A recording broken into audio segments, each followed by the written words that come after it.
శ్రీమద్భాగవతీ గాథా రహస్యార్థ ప్రకాశకం సంశయోన్మూలనక్షణం కృష్ణం వందే జగద్గురుం.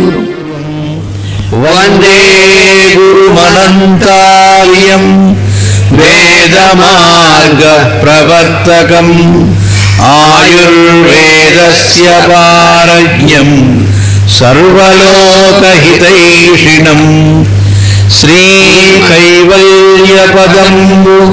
చేరుటకునై చింతించదన్ లోకరక్షైకారంభకు భక్తపాలన కళా సంరంభకు దానవోద్రేకస్తంభకు కేళిలోల విలసదృగ్యాల సంభూత నానా కంజాత భవాండ కుంభకు మహానందాంగనాడింభకు లలిత స్కంధము కృష్ణమూలము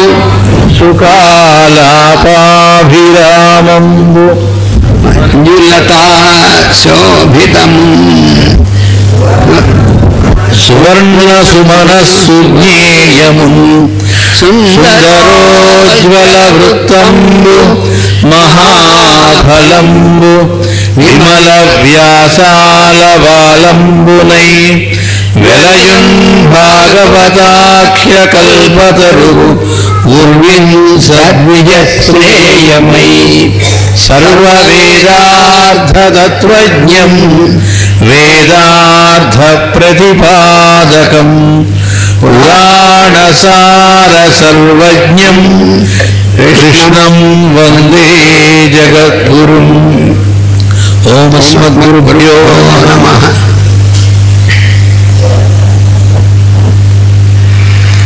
తాపసుని జీవయాత్ర అని మన రహస్య ప్రకాశంలో చదువుకుంటున్నాం.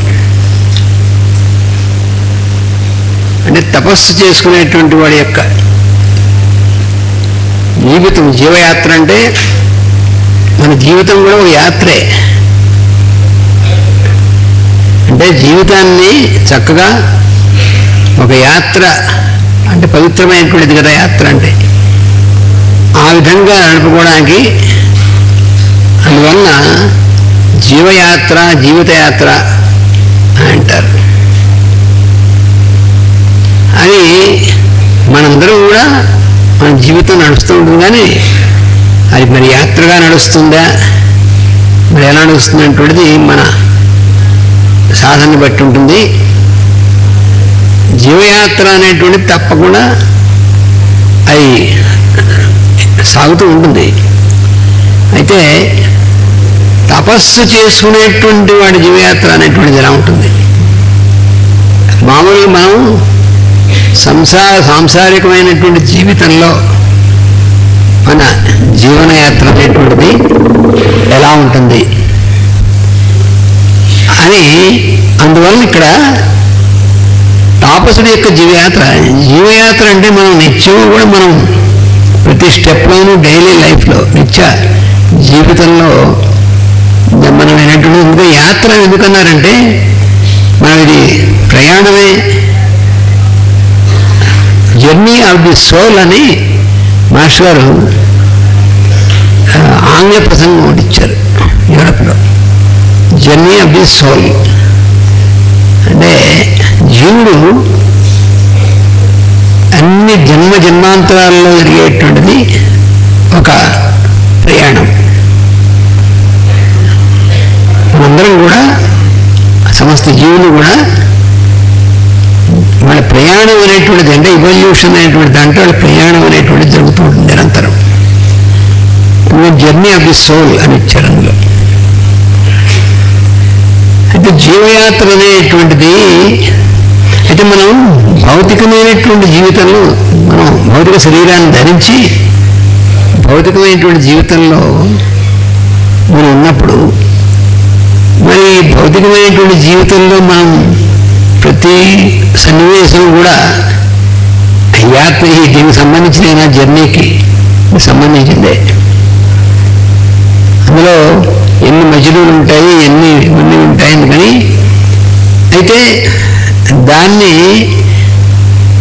ఆ జర్నీ, ఆ ప్రయాణాన్ని, ఆ యానమును ప్రయాణమని యాత్రగా మనం కొనసాగిస్తున్నామా, లేకపోతే ఏదో ప్రయాణం చేస్తున్నాం అది జరిగిపోతూ ఉంటుందిలే అని చెప్పి చేస్తామా, అక్కడ తేడా ఉంటుంది.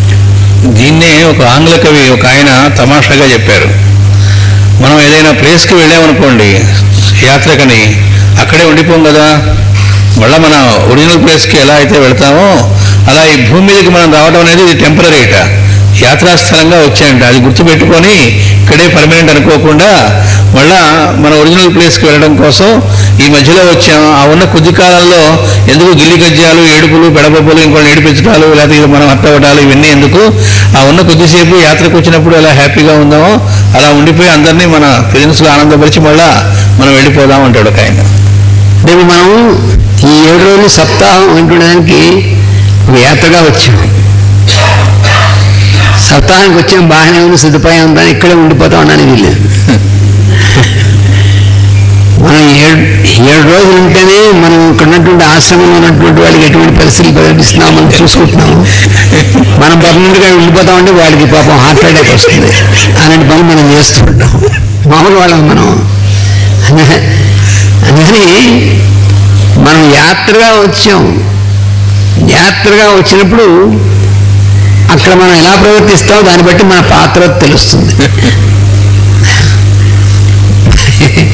మన ప్రవర్తన, మనం దేనికి వచ్చాము, ఏది పొందడానికి వచ్చాము, అది కూడా మనం కావాలని వాలంటరీగా వచ్చాము, లేకపోతే మన బలవంతాన మీ సప్తాహానికి వచ్చి తీరాలి లేకపోతే వీలు లేదు అని మనం బలవంతాన్ని తోసారా ఎవరన్నా, లేకపోతే మనం మిగతా వాళ్ళు వస్తున్నారు మనం వెళ్ళకపోతే బాగుంటుందని వచ్చామా, బై ఆబ్లిగేషన్. ఇవేమీ లేకుండా మనం ఎటువంటి కన్సిడరేషన్స్ అనేటువంటిది లేకుండా మనకి ఒక 7 రోజులు సహజీవనం అనేటువంటి దీంట్లో భగవంతుని యొక్క నామస్మరణ అనేటువంటి దాంట్లో భగవద్ అనుభూతిలో ఉండడానికి మనం వచ్చినట్టయితే అది యాత్ర అవుతుంది. నేను చెప్తుండేవారు, యాత్రకి వెళ్ళి పాత్ర తెచ్చుకోవాలంటే కంచపాత్ర తెచ్చుకోవాలని అర్థం కాదు. యాత్రకి వెళ్ళి అక్కడ ఉన్నటువంటి దివ్యానుభూతిని పొంది మన పాత్రతో పెంచుకుని ఇంటికి రావాలని అర్థం. కానీ ఇప్పుడు యాత్రకి వెళ్ళి పాత్ర కొనుక్కొచ్చుకున్నాడండి, ఆ పాత్ర యాత్రకి వెళ్ళేందుకు మన ఇంటికి కొనుక్కొచ్చుకున్నాం. అలాగే వచ్చిన చోట మనం ఉదాహరణకి తిరుమలలో వెళ్ళామనుకోండి, ఎక్కడో హోటల్లోనే ఎక్కడ దిగాం, వాడితో ప్రొవైడ్ చేసిన సరిగ్గా ప్రొవైడ్ చేయాలనుకోండి, వాటితో కొట్లాటలు అవి జనరల్గా పెట్టుకోం. ఎందుకంటే మనం వచ్చిన పర్పస్ స్వామిందు చేయడం, ఏదో అడ్జస్ట్మెంట్ చూసుకొని వచ్చేస్తాం. అంతేగాని అక్కడుండి అక్కడ ధర్మ సంస్థాపన చేద్దాం వీడు చెప్పిన దాని ప్రకారం ఏమీ లేవు, అసలు ఇలా ఉంటే ఎట్లా, టీటీడీ వాళ్ళు ఏం చేస్తున్నారో మొదలుపెట్టి అక్కడ నానా హంగామా చేయడం జనరల్గా చెయ్యం. అట్లాగే ఈ భూమి మీదకి మనం యాత్రగా వచ్చాయంట, మనం వచ్చిన పని ఏదో అది మర్చిపోయి మిగతా అన్నింటిలో తలదూర్చి నాన్న ఇదైపోవడం అనేటువంటిది చేసి మర్చిపోవద్దు అని చెబుతాడు ఆంగ్లకవి. అందువలన ఈ యాత్ర అనేటువంటిది, జీవుడి యొక్క యాత్ర అనేటువంటిది,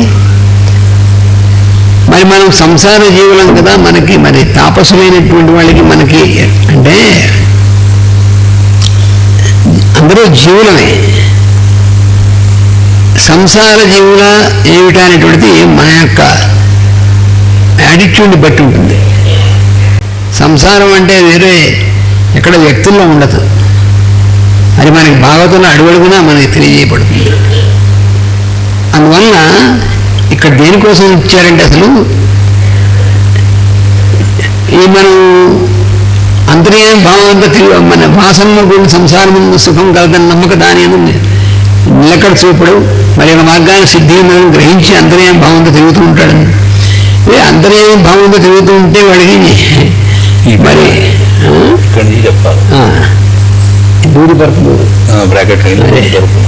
అందుకని క్వశ్చన్ వస్తుందని క్వశ్చన్ ముందే దాని క్వశ్చన్ వేశారు. ఒక్కోసారి క్వశ్చన్ తానే వేసి మళ్ళీ దానికి ఆన్సర్ కూడా తనే చెప్తూ ఉంటారు, చెప్పకపోతే మనకు అర్థం కాదని. ఇక్కడ క్వశ్చన్ కూడా ఎలా వేయాలో తెలియదు. ప్రశ్న అనేటువంటిది మనం ప్రశ్నలు వేస్తూ ఉంటాం, అయితే ఆ ప్రశ్న ఎటువంటి ప్రశ్న అంటే పరిప్రశ్నము అంటారు. మామూలు ప్రశ్న చెప్పదన్న ప్రశ్న అది వేయాల్సింది పరిప్రశ్న.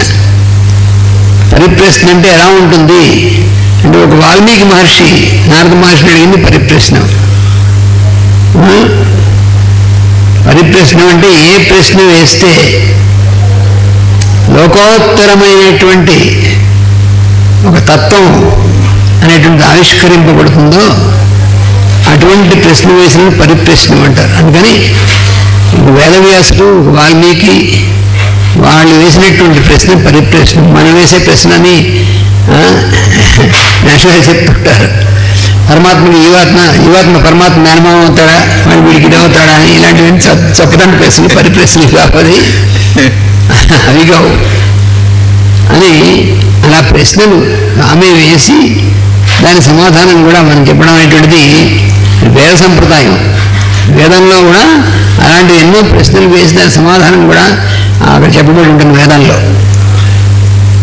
ఆ సంప్రదాయం ప్రకారం ఇక్కడ ఈ పద్యాల్లో కూడా అటువంటి ప్రశ్న వేశారు. వేసి దానికి సమాధానం చెప్తే దానికి మాస్టర్ గారు ఇంకొంచెం దాన్ని బ్రాకెట్లో పెట్టి ఇచ్చినటువంటి మాస్టర్ గారు సూక్ష్మాంశాలన్నీ కూడా మనకి ఇంకా ఇస్తారు. ఏమన్నారంటే ఇందు దూది పరుపులు, వెండి బంగారు పళ్ళెములు, పట్టు వస్త్రములు, మెడలు, మిద్దెలు దుష్టములని కాదు. అంటే మనకి ఇవన్నీ ఉన్నాయి, ఇవన్నీ అవసరమా పడుకోవడం మన పరుపు ఎందుకంటే అసలు అంటే ఏదో నిద్ర పట్టడం కోసం పడుకోవడం కోసం. కానీ నిద్ర పట్టేటువంటి వాడికి వాడు పరుపు మీద పడుకొని నిద్ర పడుతుంది, వాడు కటిక నేల మీద పడుకొని నిద్ర పడుతుంది. నిద్ర పట్టడానికి ఇబ్బంది లేనటువంటి వాడికి ఎక్కడ పడుకొని నిద్ర పడుతుంది. ఎందుకంటే అది ఒక ఆవశ్యకమైనటువంటి శరీరానికి అది అంత మరి ఆరోగ్యమైనటువంటి సరిగ్గా ఉండి ఎక్కడ పడుకున్నా ఎలా పడుకున్నా నిద్ర పడుతుంది. దాని ప్రత్యేక ప్రయత్నం చేయక్కల ప్రయత్నంగా.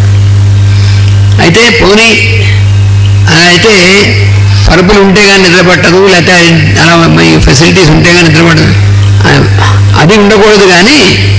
కానీ అవి ఉండడం వల్ల అది వేసుకుని నిద్రపోవచ్చు. అది ఒకవేళ ఉన్నాయనుకోండి, ఫెసిలిటీ ఉందనుకోండి, దాని ఆ ప్రయత్నంగాను దాన్ని ఉపయోగించుకోవద్దు అని అర్థం కాదు, ఉపయోగించుకోకూడదు అని అర్థం కాదు. అంటే తపస్సు చేసేటువంటి వాడు ఇవన్నీ కూడా ఉపయోగించుకోకూడదు అని అర్థం కాదు.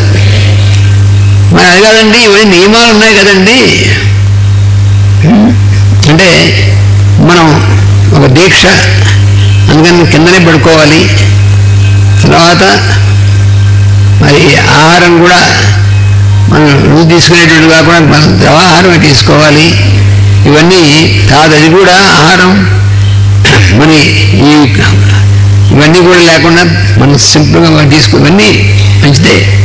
కానీ ఉన్నప్పుడు దాన్ని వాడుకోకుండా ఉండడం కూడా అలా ఉన్నాయి. మనమేం ప్రయత్నం ఒకసారి మనం అడగకుండా మన ఎవరిని ఇంటికి వెళ్ళాం, ఇంటికి వెళితే వాళ్ళు మన అతిథిగా సత్కారం చేసి మన పడుకోవడానికి అబ్బాయి నేను మంచం మీద పడుకోనండి, నేను కిందే పడుకుంటాను అంటే మాస్టర్ ఏమంటారంటే నువ్వు మంచం మీద పడుకుంటే కానీ నిద్రపట్టనటువంటి స్థితి అనేటువంటిది అక్కలేదు. కానీ వాడు అప్రయత్నంగా ఇంజనీర్ చేసినప్పుడు మంచం మీద పడుకుంటే నీకెంత కాదు. మంచం పడుకుంటే సంఘం మనసుకు వస్తుంది. అంతే నువ్వు మంచం పడుకుంటే శరీరానికి రాదు సంఘం. సంఘం అనేటువంటి భౌతిక శరీరానికి కాదు, మనసుకు సంబంధించింది అటాచ్మెంట్ సంఘం అంటే. అంటే ఏమిటి, ఇవాళ మంచి కంఫర్టబుల్గా ఉన్నటువంటి దాన్ని పడుకుని ఉండి రేపు లేకపోతే ఏడుపు వస్తే అది సంఘం. ఇవాళ మంచి కంఫర్టబుల్గా ఉన్నటువంటి కారులో ఎక్కించి తీసుకెళ్ళారనుకోండి, రేపు బస్సులో రమ్మన్నారనుకోండి, అప్పుడు ఏడుపు వస్తే సంఘం అనమాట. సంఘం అంటే అక్కడ ఉంటుంది. ఇవాళ మన వాళ్ళు మంచి కారు తెచ్చారు, ఢిల్లీ నుంచి ఇక్కడ మంచి కారులో తీసుకొచ్చారు అనంత్ గారు, మంచి కంఫర్టబుల్గా ఉంది, హాయిగా ఉంది. మరి ఇటు నుంచి మళ్ళీ ఢిల్లీ వెళ్ళినప్పుడు వారికి ఏదో పని ఉన్నప్పుడు రాలేదనుకో, ఇవాళ మీరు బస్సులో రండి మిగతా వాళ్ళతో కలిసినారనుకో, అప్పుడు అయ్యో ఎంత హాయిగా కంఫర్టబుల్గా వచ్చాయని ఢిల్లీ నుంచి, ఇప్పుడు లేకపోయిందంటే అప్పుడు అంటుకుందనమాట. అంతేగాని అలా అంటుకోకుండా నీకు ఉన్నప్పుడు అవైలబిలిటీ ఉన్నప్పుడు తీసుకోవడంలో అది ఇబ్బంది లేదు. అందుకని ఇవన్నీ అడ్డురావు మనకి. అప్రయత్నముగా లభించినచో అనుభవించడంలో దోషము లేదు అది అర్థం. మనం కావాలనేటువంటిది మనం ఉంటే కానీ లేదనేటువంటిది అటువంటి ప్రయత్నం అలాంటిది లేకుండా అప్రయత్నంగా ఇస్తే దాన్ని ఉపయోగించుకోవడం అటువంటి దోషం లేదు. అది కూడా ఇప్పుడు వాళ్ళు దానికి ఏర్పాటు చేసినటువంటి వాళ్ళు ఏమీ ఇబ్బంది పడకుండా ప్రయత్నంగా మనకి ఉండేట్టుగా ఏర్పాటు చేసినప్పుడు. అంతేగాని మనకి ఈ ప్రయత్నం చేయడం కోసం వాళ్ళు చాలా ఇబ్బంది పడ్డారనుకోండి, అప్పుడు దోషమే కంపల్సరీగాను. కానీ ఈ సుఖానుభవములు అభ్యాసమైనచో తర్వాత లేనప్పుడు మనస్సు బాధపడను గనక సంగదోషం దీని వలన సంభావ్యము. అంటే అటాచ్మెంట్ అనేటువంటి దానికి పాసిబిలిటీ ఉంది అన్నారు. ఎందుకు అంటే ఇవి లేనప్పుడు వెళ్ళిపోతుంది కనుక అన్నారు. అందుకనే భగవద్గీతలో చెప్పాడు కదా, వీడు ఎలా ఉంటాడంటే స్థితప్రజ్ఞటువంటి వాడు సుఖేషు అనుద్విగ్నమనాహ. కంఫర్ట్స్ అనేటువంటి సుఖేషు విరకస్పృహ దుఃఖేషు అనుద్విగ్నమన అంటే దుఃఖం కలిగినప్పుడు ఉద్వేగం చెందకుండా ఉంటాడు, బ్యాలెన్స్డ్గా ఉంటాడు. సుఖం వచ్చినప్పుడు సంతోషంతో పొంగిపోవడం ఉండదు. రెండు అది ఉండదు ఇది ఉండదు. దుఃఖం అనేటువంటిది మనసు సంబంధించిందే. అలా కాకుండా నేను వస్తే పొంగిపోయి సంతోషం అతి సంతోషం అయిపోవడం మనసు సంబంధించిందే. ఈ రెండు లేకుండా బ్యాలెన్స్డ్గా ఉండగలిగేటువంటి వాడు వాడు స్థితప్రజ్ఞుడుగా ఉంటాడు. అటువంటి ఇప్పుడు సంగదోషం అనేటువంటిది ఉండదు. సంగదోషం ఉంటే స్థితప్రజ్ఞుడు అవ్వడు అసలు. అందుకని లేనప్పుడు బాధ కలగకుండా ఉండాలి. మరియు లభ్యము కానప్పుడు వానికై యత్నించుటలో మోక్షమునందు ఏమర్పాటు చెందుట, మోక్ష ధర్మమునందు ఏమర్పాటు చెందుట. మనకి కంఫర్టబుల్గా ఉన్నటువంటిది మనకి దొరకలేదు అనుకోండి, దానికోసం యత్నిస్తూ వాటికే ప్రయత్నం చేస్తూ ఉంటే ఇప్పుడు ఏమవుతుంది, మనకి మోక్ష ధర్మం అనేటువంటిది ఇంకా అవకాశం ఉండదు లైఫ్లో. ఆ ప్రయత్నం వల్ల కష్టముల పాలగుట. దానివల్ల ఏమవుతుందంటే కష్టాలు వచ్చాయండి, చాలా కష్టాలు వచ్చాయి. అంటే కష్టాలు వాటంతా రావడం ఉంటే ఏమో కష్టం అంటే ఏమైనా ఒక ఐటమ్ అది మనకి రావడానికి పోవడానికి కష్టం అనేటువంటిది కూడా మన మనసు కలిగేటువంటి ఎక్స్పీరియన్స్, ఒక అనుభవం. అది ఎందువల్ల వచ్చింది అంటే ఎవరి వల్ల వచ్చిందండి? మనం అనుకున్న కష్టాలు వాళ్ళ వల్ల మనకు కష్టాలు వస్తున్నాయి, వీళ్ళ వల్ల కష్టాలు వస్తున్నాయి అని చెప్పి ఎప్పుడు మనం ఇంకోళ్ళ మీద కష్టాలు మనం తెచ్చిపెట్టుకుంటాం. భగవంతుడు ఏమిటంటే నాకు అన్ని కష్టాలు, భగవంతుడు మనకు కష్టాలు ఇస్తాడు. అది మరీ ఫూలిష్నెస్. భగవంతుడు పరీక్ష పెడుతున్నాడు మనకి అంటే అంత మనగాళ్ళం అన్నారు మాస్టర్ గారు. అంటే భగవంతుడు మనకి పరీక్ష పెడతాడట. అంటే వాడి ప్రతి చోటగాడికి పరీక్ష పెట్టడం తప్ప వాడికి ఏం పని లేదు భగవంతుడికి. సృష్టి మొత్తాన్ని అంతటినీ కూడా చూసుకోవాల్సినటువంటి వాడు మనలాంటి ఒక ఆఫ్టర్ ఆల్ మనం ఎంతంటే సృష్టిలో మనకి పరీక్ష పెట్టాడు. ఇవన్నీ కూడా ఏంటంటే మనం మోసం చేసుకునేటువంటిది. అందుకని కష్టాలు అనేటువంటిది భగవంతుడి వాడు భగవంతుడు ఏం పరీక్ష పెట్టాడు, మనమే తెచ్చుకుంటాం, మనమే ఇది చేస్తూ ఉంటాం, దానిలో మనం కొట్టుకుంటూ ఉంటాం. అందుకని ఆ ప్రయత్నం వల్ల కష్టములు పానగుట, లేవని దుఃఖించుట, మనకి అయ్యో మనకి లేదే అని ఒకటి, వాళ్ళకు ఉందే ఈ రెండు ఉన్నాయి. మనకి లేదే అని ఏడ్చేదేమో ఒక కన్ను పొడుచుకున్నట్టు, వాడికి ఉంది నాకు లేదనుకుంటే రెండు కళ్ళు పొడుచుకున్నట్టు. మనకి లేదు ఇప్పుడు వాడికి ఉందంటే ఏడవడం ఎందుకు, వాడి ఉంది మనకి లేదు అని. దానివల్ల ఏమవుతుంది, పక్కవాడిని చూసి వాడి ఎందుకు ఈర్ష్య అసూయలు అనేటువంటివి వస్తాయి. ఆ ఈర్ష్య అసూయలు అనేటువంటివి వాడిని చూసి వీడి మనసులో వస్తాయా, వాడి ఎందు ఉంటాయా? వీడి మనసులో వస్తాయి, వీడికి నిద్ర పెట్టి తావదు. నిద్ర పెట్టండి నీకు, దీనివల్ల వాడి వల్ల కాదు, నీ వల్లే. నీ మనస్సులో వాడి ఎందు పక్కవాడి ఎందు కలిగినటువంటి భావన వల్ల నీకు నిద్ర పట్టదు. అప్పుడు ఏదో రెస్టులకి ఇవాళ వస్తుంది డాక్టర్. వాడు ఏం చేస్తాడు, డాక్టర్ మాత్రం వస్తాడా? నువ్వు మాటికి వెళ్ళి రోజు నాకు నిద్ర పట్టట్లేదు, నాకు భయం వేస్తుంది, నాకు ఇది అవుతుంది అది అవుతుంది రోజు నిద్ర పట్టకపోతే రోజు మాత్రం వేసుకోమంటే ఏం చేస్తాడు ఇంకో సొల్యూషన్ ఏమంది అంటే ఏంటంటే నిద్ర పట్టలేని మాడమే ఒకటి కొట్టడం అనమాట. ఆ ట్రాంక్యులైజర్, దాని పేరు కూడా ట్రాంక్యులైజర్.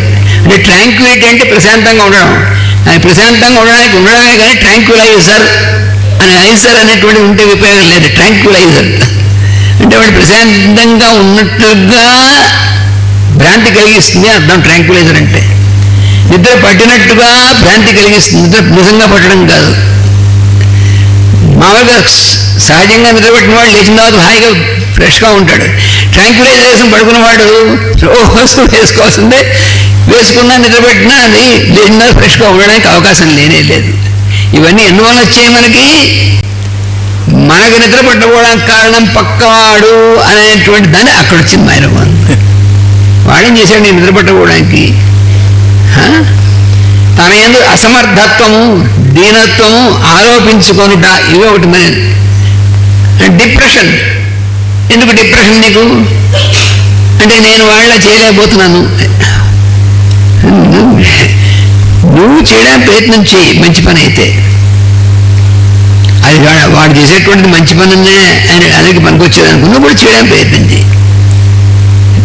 అది నువ్వు నేను రెక్టిఫై చేసుకో.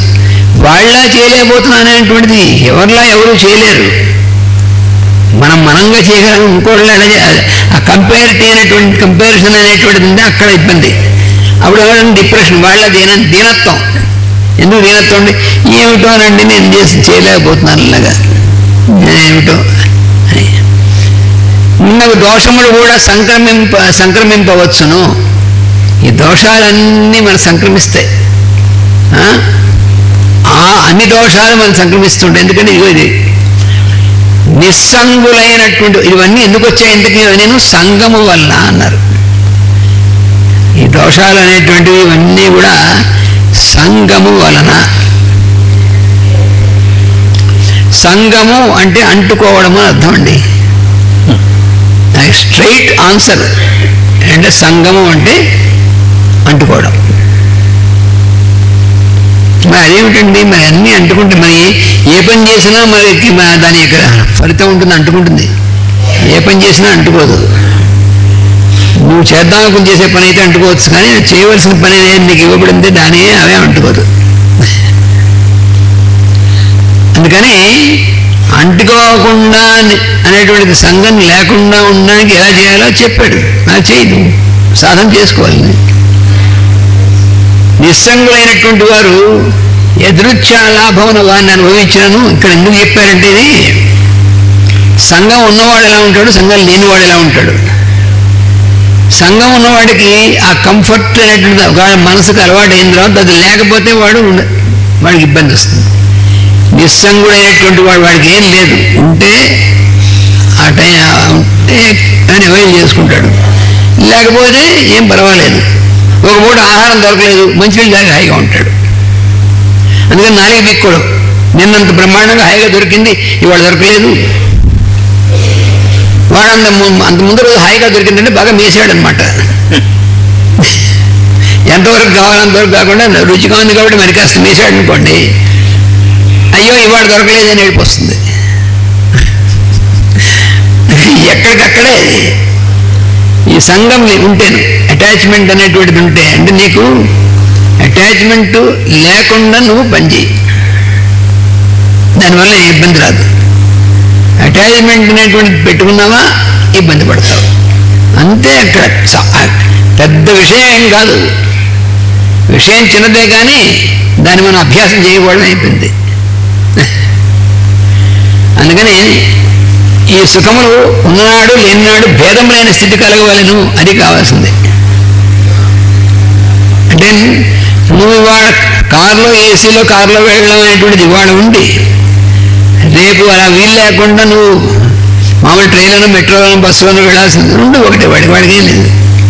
ఇవాళ ఇలా ఉండి వెళ్ళినా రేపు అలా ఉండి వెళ్ళినా వెళ్ళడం అనేటువంటిది ఇంపార్టెంట్, చేయవలసినటువంటి పని కదా. అంటే నువ్వు వెళ్ళడం ఇంపార్టెంట్. నువ్వు దేంట్లో వెళ్ళావా పని చేయడానికి, ఫ్లైట్లో వెళ్ళావా లేకపోతే సినిమాలో ఇవి కాదు. నువ్వు దేనికి వెళ్ళావు, చేయవలసినటువంటి పనేనా, ఏది అవైలబుల్ కూడా దాంట్లోకి వెళ్తావు. ఇది వీలుగా ఉంటే దాంట్లోకి. అందుకని ఇదే అని ఈ రెండుకి భేదం లేని స్థితి కావాలి. అప్పుడు అంటే ఎప్పుడు వస్తుంది ఆ స్థితి? భేదం లేని స్థితి సంఘం లేనప్పుడు. అది ఇక్కడ చెప్తోంది. మాటిమాటికి కూడా భగవద్గీతలో కూడా అడుగడుగున చెప్పాడు. సంఘం త్యక్త్వా ధనంజయ అన్నాడు. నియతం కురు కర్మత్వం, చేయవలసిన పని చేస్తూ ఉండు. సంఘం త్యక్త్వా ధనంజయ, నీకు నియమింపబడిన పనిని నువ్వు చేస్తూ ఉండు, చేయవలసినటువంటి పనిని చేస్తూ ఉండు. సంఘం త్యక్త్వా, అటాచ్మెంట్ లేకుండా చేయి. నీకు అలాట్ అయినటువంటి పని నువ్వు చేయి, దాని మీద అటాచ్మెంట్ ఉండకూడదు. ఈకే మాస్టర్ గారికి కాలికి కురుపు ఒకటి లేచి బాగా ఇదే దేకుతూ పెద్ద వ్రణమైంది. పెద్ద వ్రణమయ్యి దేకుతూ బాత్రూమ్కి కూడా వెళ్ళాల్సిన పరిస్థితి వచ్చిందిట. అందరూ వచ్చి మీకు రావడం ఏంటని కూడా పరామర్శించారు. అంటే మీకేమిటండి వ్రణం రావడం ఏంటండి, మీరు నడవలేకపోవడం ఏంటండి? వాళ్ళు అనుకున్నారు, ఆయన అనుకోలే. నాకు రావడం ఏమిటి, నాకే రావాలా? మామూలుగా మనం ఏమనుకుంటాం అది ఆయన ఏమనుకోలే. వాళ్ళు వచ్చి అడిగారు, ఆయన అసలు వాటి గురించే పట్టించుకోలే. దానికి ఏం చేయాలో మందులు వేయటం అవి చేశారు. మిగతా టైం అంతా భాగవత రస ప్రకాశం డిక్టేట్ చేశారు. కూర్చోమని డిక్టేట్ చేశారు. అయితే భాగవత రస ప్రకాశం మొదటి పార్ట్, రెండో పార్ట్, రెండు భాగాలు కలిపి డిక్టేట్ చేశారు. ఆ డిక్టేట్ చేయడం అయిపోయింది, వ్రణం తగ్గిపోయింది. ఈ లోపల కొంతమంది మాస్టర్ గారి డయాబెటీస్ ఉందేమో అందుకే వ్రణం తగ్గట్లేదు, మాస్టర్ గారు స్కానింగ్ చేయించాలేమో అని వీళ్ళందరూ అనుకుంటున్నాగా ఆయన ఏమి చేయలే. హాయిగా దేక్కుంటూ బాత్రూమ్ కలిస్తే వెళ్ళారు. ఏముంది పెద్ద దాని గురించి?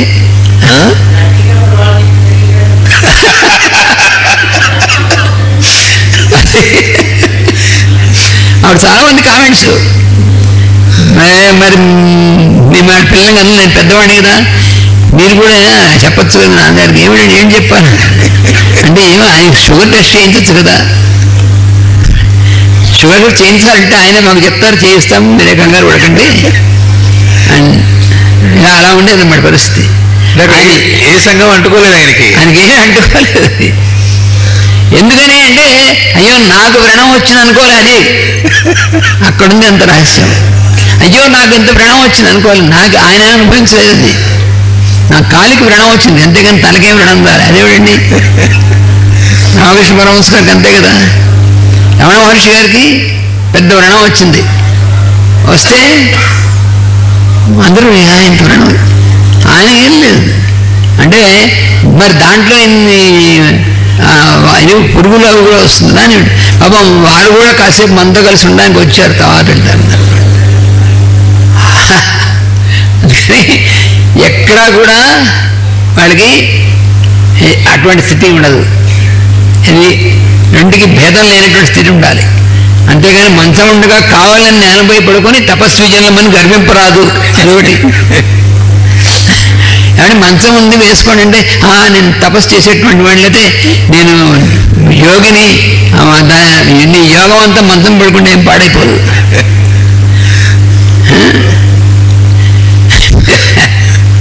లేకపోతే రుచిగా తినకూడదు. రుచిగా తినకూడదని చెప్పలేదు, తినడం కోసం రుచిని గుర్తుపెట్టుకున్నారు. అదే తేడా. మనం అంత కొంచెం మనం మార్చేస్తాం. రుచిగా తింటే యోగి కాదు, రుచిగా తింటే యోగి కాదని చెప్పి యోగానికి రుచిగా ఉండ. రుచి లేకపోతే తినడం మానేస్తే వాడు రోగులు. మనం అనుకున్న రుచిగా లేకపోతే తినడం మానేసాడు అనుకోండి, అప్పుడు ఇబ్బంది. అందుకని రుచిగా అసలు మనం ఆహారం ఎందుకు తీసుకోవాలి? జీవించి ఉండడం ఆహారం తీసుకోవాలి. ఆహారం తీసుకోవాలి వాటి రుచికాన్ని తీసుకోమన్నాడు. కానీ భగవంతుడు రుచి పచ్చి లేకుండా నువ్వు అంటే వాడికి ఏదో ప్రత్యేకంగా కడుపులో అలసర ఉంటే దానికోసం వాడు నువ్వు కారం తింటే వస్తావు కాబట్టి వాడు తినద్దని చెప్పాడు. కానీ అంతేగాని నువ్వు తినవలసినంత రుచి అవసరమైనటువంటిది అంత బ్యాలెన్స్డ్గా చేసుకొని తినమని చెప్పారు. అందుకనే 6 రకాలైనటువంటి రుచులు అని చెప్పి మనకి చూపించారు ఆయుర్వేద శాస్త్రంలో. ఇంకా షడ్రసోపేతమైన భోజనం అంటూ ఉంటారు. షడ్రసోపేతమైన భోజనం ఏమిదవదు. సివి గారి ప్రభాకర్ శాస్త్రి గారు వెళ్ళారు. ఎటువంటి స్థితిలో వెళ్ళారైనా అసలు ఏమాత్రం మంచినీళ్ళు తాగినా కూడా కడుపులో మండిపోయే స్థితి వచ్చింది ఆయనకి, ప్రభాకర్ శాస్త్రి గారికి. ఇంకా ఎవరు దానికి సొల్యూషన్ ఏం కనబడలేదు. అందుకని ఇంకా మరి ఆత్మహత్య చేసుకుంటే పాపం వస్తుంది. మరి ఏం చేయాలి అంటే హరిద్వార్ వెళ్ళిపోయి గంగలో శరీరం వదిలేస్తే మంచిది అనే స్థితికి వచ్చారు.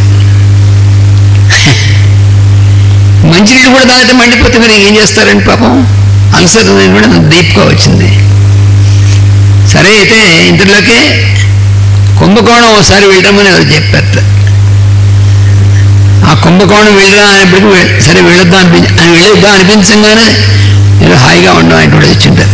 ప్రజ్ఞా ప్రభాకరం పుస్తకం చదవని చెప్పి ప్రభాకర్ శాస్త్రి గారు స్వయంగా ఇచ్చినటువంటిది. కుంభకోణం బయలుదేరి వెళుతుంటే దీని యొక్క బాధ వెనక్కి వెళ్ళిపోతుంది. చూసారా మరి అక్కడ వెళ్ళిన తర్వాత తీరా ఆయన ఏం చేశారు, శుభ్రంగా ఆవకాయ తంచపాటు కూర్చోబెట్టి పోయింది. మంచినీళ్ళు తాగుతున్న మండిపోయేవాడికి పక్కన కూర్చోబెట్టి ఆవకాయ పెట్టి పోయిన అన్నం పెట్టారు ఆయన సివి గారు. ఈయన అసలు ఏం ఆలోచించలేదు, ఆయన తినమన్నా ఎలాగో ప్రాణం శరీరం వదిలిపోవడం రెడీగా ఉన్నారు ఆయన, పోతే పోయిందని. అలాంటి గురుచరం సన్నిధిలో పోతుందని నాగే తినేశారు, ఏం అవలే గప్చిప్ నీకేం వ్యాధి వెళ్ళిపోన్నారే ప్రేరిచ్చారు ఫినిష్. అదేవిధంగా మళ్ళీ రామగౌడ రాజు గారికి ప్రభాకర్ శాస్త్రి గారు అలాగే చేశారు. అది సాధ్యమా అంటే సాధ్యం. ఎప్పుడు మనకి గురువు అంతటి ఇది ఉన్నప్పుడు సాధ్యం అవుతుంది, అంత సరెండర్ ఉన్నప్పుడు. అందుకని సంగదోషం. అలాగే పుణ్యహతులు భిక్షం పెట్టగా తినుట లౌకికమైన సన్యాస ధర్మమును సూచించును. సన్యాస ధర్మం అనేటువంటి తోడు ఉంటుంది. సన్యాస ధర్మం అంటే మాకు మొన్నే మేము రహస్య ప్రకాశం పతంజలిలో కూడా చదివాం. పతంజలిలోనే సన్యాసం అనేటువంటిది సన్యాసం పుచ్చుకున్నా అంటాడు మాస్టర్ చెప్పారు. పుచ్చుకోవడానికి ఏదైనా కాఫీయా అన్నారు. భాగవతం 6వ భాగంలో ఇచ్చారు. చివర ఆ భాగవతం రహస్య ప్రకాశం 6వ భాగంలో ఇచ్చారు. కపిల దేవహూతి సమాధంలో కపిలుడు చెప్పేటువంటి దాంట్లో సన్యాసం అంటే అయినా నువ్వు రంగు పట్టు వేసుకున్నంత మాత్రాన అయ్యారు సన్యాసం అంటే అన్నారు. అయితే రంగు పట్టు వేసుకున్న వాళ్ళందరూ తప్ప, అదే గారు చెప్పింది, వెరివేషాలు వేయకూడదు. రంగు బట్టలు వేసుకో, తెల్ల బట్టలు వేసుకో, ఏమైనా వేసుకో, నీకు ఎక్కడ రావాల్సిన సన్యాసం అంటే నీ మనసులోకి రావాలి. అంతేగాని అది భౌతికమైనటువంటి దీంట్లో వచ్చేటువంటిది కాదు అన్నారు స్పష్టంగా. కపిలుడు అంటే ఎవరు? భగవంతుడి యొక్క అవతారమే. ఆ అవతారంగా వచ్చి ఆయనే వివరించి చెప్పాడు ఆయన. అంటే మనం భగవంతుడి యొక్క ఈ మీదకి రావాలంటే మనకి ఇవన్నీ ఇంట్లో ఏమేం చేయాలి, ఎలా, ఇవన్నీ ఒక స్థితులు వాడంతట వచ్చేటువంటిది.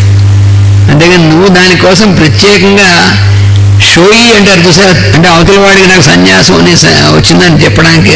అయితే నేను యోగిని, ఆయన ఎవరో వెనకడికి ఒక ఆయన నేను యోగిని అయితే ఏం చేస్తా ఉన్నాడు అంటే నేను నీళ్ళ మీద నడుస్తా అన్నాడు. నీటి మీద నడుస్తాను పెద్ద షో పెట్టాడు ఆయన. కావాలని పిలిచి యోగి గారు నడుస్తారు నీళ్ళ మీద, తీరా చేస్తే డామని పడ్డాడు ఆయన.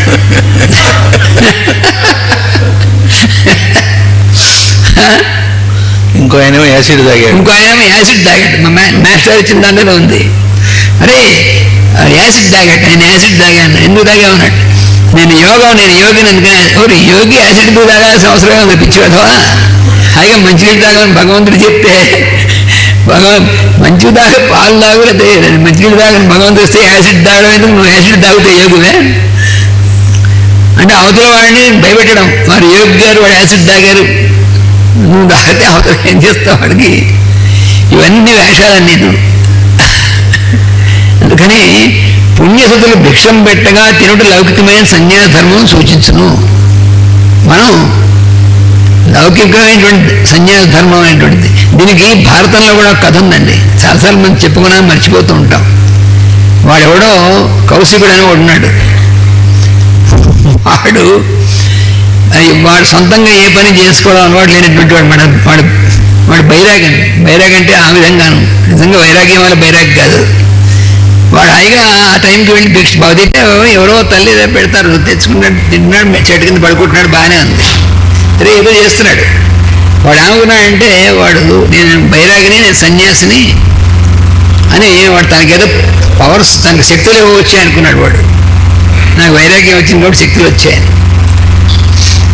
ఓ రోజు వెళ్ళి భవతి భిక్షాందేహి అని అడిగాడు. అడిగితే ఆవిడ బయటికి రాలేదు. ఆ రోజు పెట్టే అమ్మ బయటికి రాలే. రెండోసారి భవతి భిక్షాందేహి అని కొంచెం గుడ్డూరుగా అడిగాడు, అయినా రాలేదు. మూడోసారి ఇంకా గట్టిగా భవతి భిక్షాందేహి. సరే ఆవిడ ఏం చేసిందంటే నేను మూడోసారి అడిగిన తర్వాత కొంచెం బయటకు వచ్చింది. ఇలా చూసేటవాడు, అరే సన్నాసి నువ్వు ఇలా చూస్తే పడిపోవడానికి అయినా చెట్టు మీద పక్షి అనుకున్నావు అందుట. అంటే వాడికి ఏమైందంటే వాడు ఎందుకు అనుకున్నాడంటే అలాగా వాడు అంతకుముందు చెట్టు మీద ఆ చెట్టు కింద వాడు పడుకుంటే పైనుంచి పిట్ట రెట్టేసింది వాడి మీద. వేస్తే వాడి కోపం వచ్చి ఇలా చూసేప్పటికి పిట్ట కాస్త డామని పడి చచ్చిపోయింది. అబ్బా నాకు ఎంత పవర్స్ వచ్చాయనో, ఆ పిట్ట కాస్త పడి చచ్చిపోయింది, నేను ఇలా చూసేప్పటికైనా చూసారా అనుకుని వాడు వెళ్ళాడు అక్కడ. ఆవిడ ఏం చేయండి పతివ్రతాడు, భర్తకి సేవ చేస్తుంది. ఎందుకంటే భర్తకి ముందు సేవ చేసి తర్వాత ఈత కూడా వేద్దామని ఇలా చూస్తే చెప్పింటాను. అరే నువ్వు అలా చూస్తే పడిపోవడానికి నీకే తెలిసింది అన్నాడు వాడు.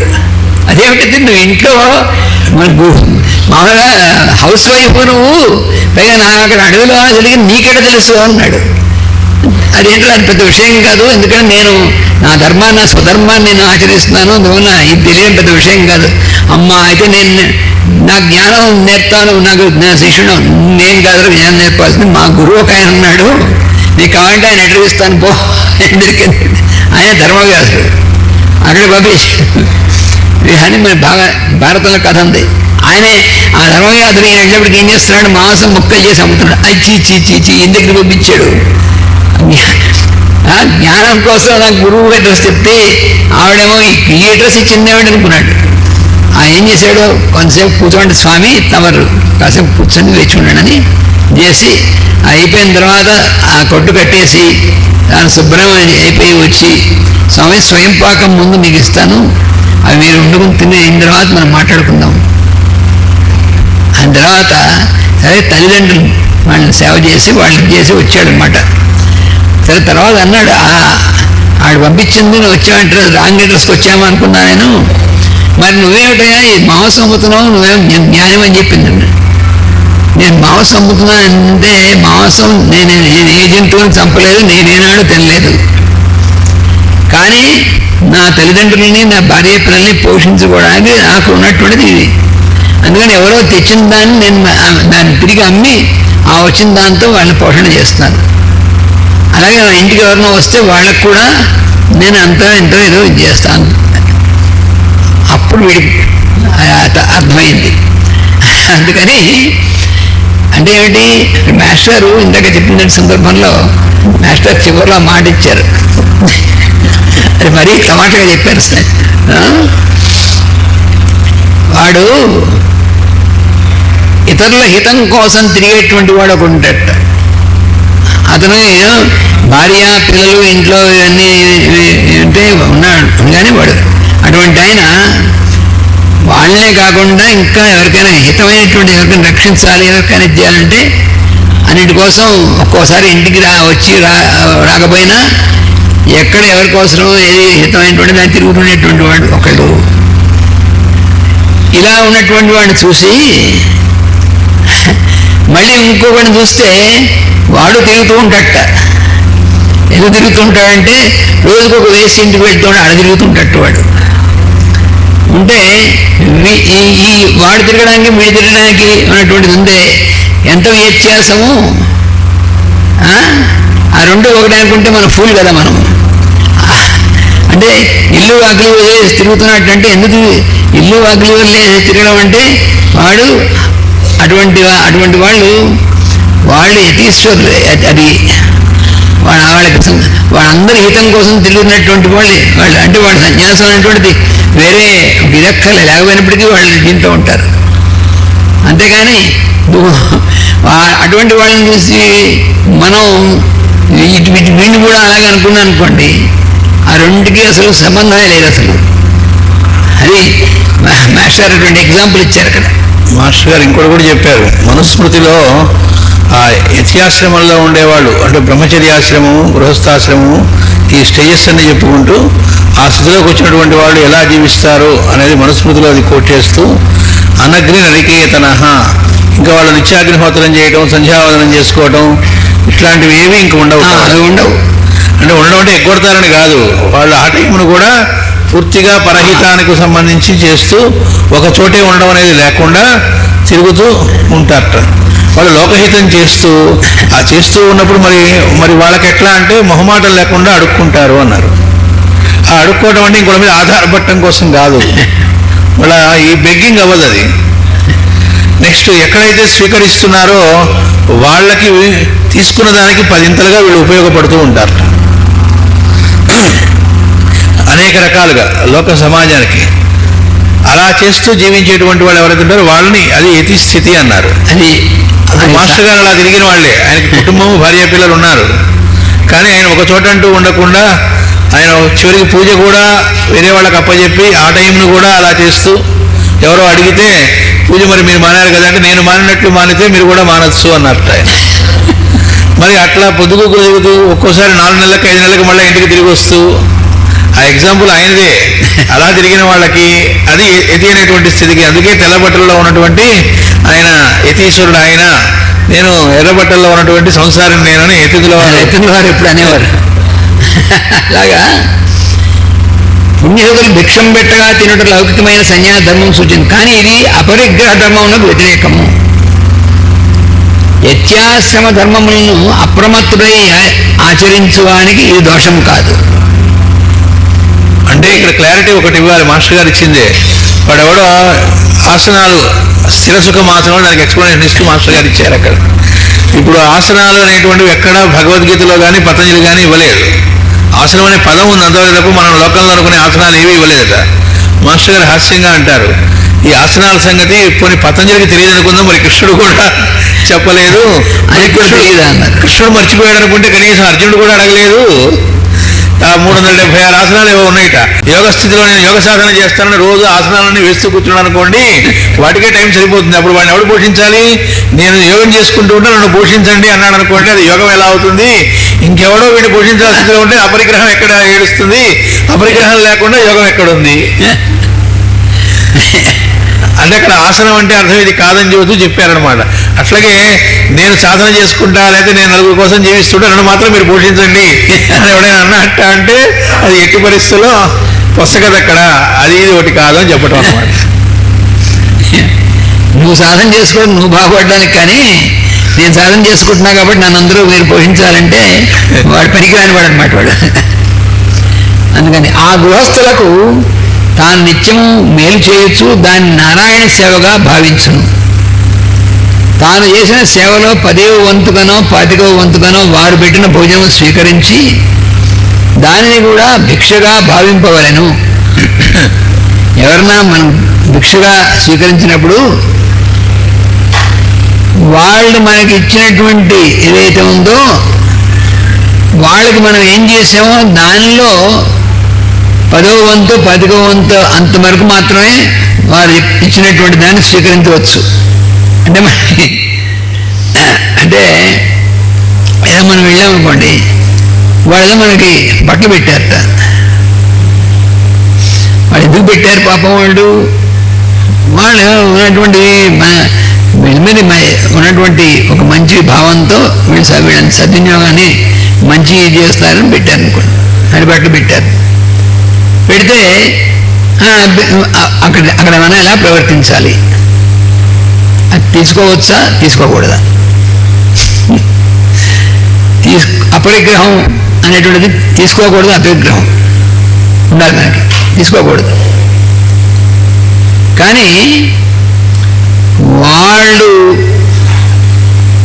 ఏ భావంతో అంటే భగవదర్పణంగా మనకి ఇవ్వదలుచుకున్నారు పెడతారు, దాన్ని మనం ఎలా వినియోగం చేస్తున్నాం, దాని ఎందు ఏ భావనతో మనం ఉండాలి.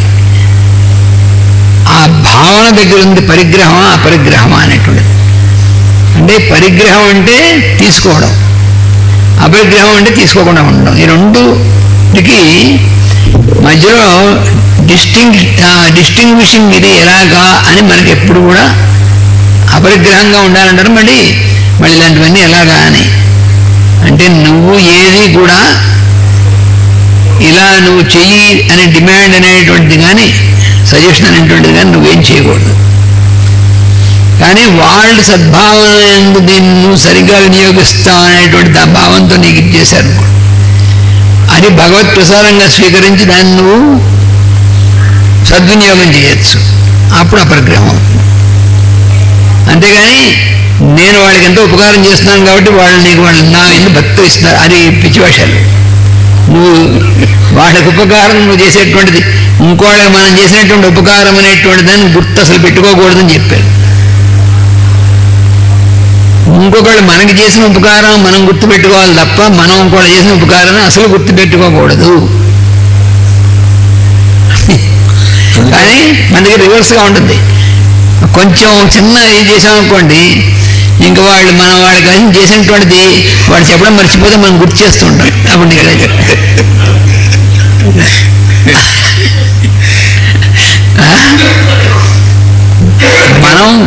మనం అవతల వాడు చేసినటువంటి ఉపకారాన్ని గుర్తుపెట్టుకునేటువంటి వాడు కాదు కావాల్సింది. ఇంకోడు చేసినటువంటి చిన్న ఉపకారం అయినా సరే మనకి లైఫ్లో దాన్ని గుర్తుపెట్టుకున్న వాడు కృతజ్ఞ. అంటే రామచంద్రుడు గురించి ధర్మజ్ఞశ్చ కృతజ్ఞశ్చ. కృతజ్ఞ అంటే చేసినటువంటి దాన్ని గుర్తుపెట్టుకునేవాడు. ఎవరు తాను చేసినటువంటి దాన్ని కాదు, అవతల వాడు మనం చేసినటువంటి దాన్ని గుర్తుపెట్టినవాడు కృతజ్ఞుడు. అంటే మర్చిపోయిన వాడు కృతజ్ఞుడు, అంతే తేడా. అవతల వాడు నీకు చేసినటువంటి ఉపకారాన్ని జన్మలో మర్చిపోకుండా కొంచెమైనా సరే గుర్తుపెట్టుకున్నవాడు కృతజ్ఞుడు. దాన్ని అసలు అప్పుడే మర్చిపోయేటువంటి వాడు కృతజ్ఞుడు. అంతేగాని నువ్వెవరికి చేశావు, నేను వాడు చాలా ఉపకారం చేశాను అని గుర్తుపెట్టుకుంటే ఏమవుతుంది తెలిసిన దుఃఖం వస్తుంది తర్వాత. అదేమిటండి అంటే వాడు గుర్తుపెట్టుకోలేదని దుఃఖం వీడికి.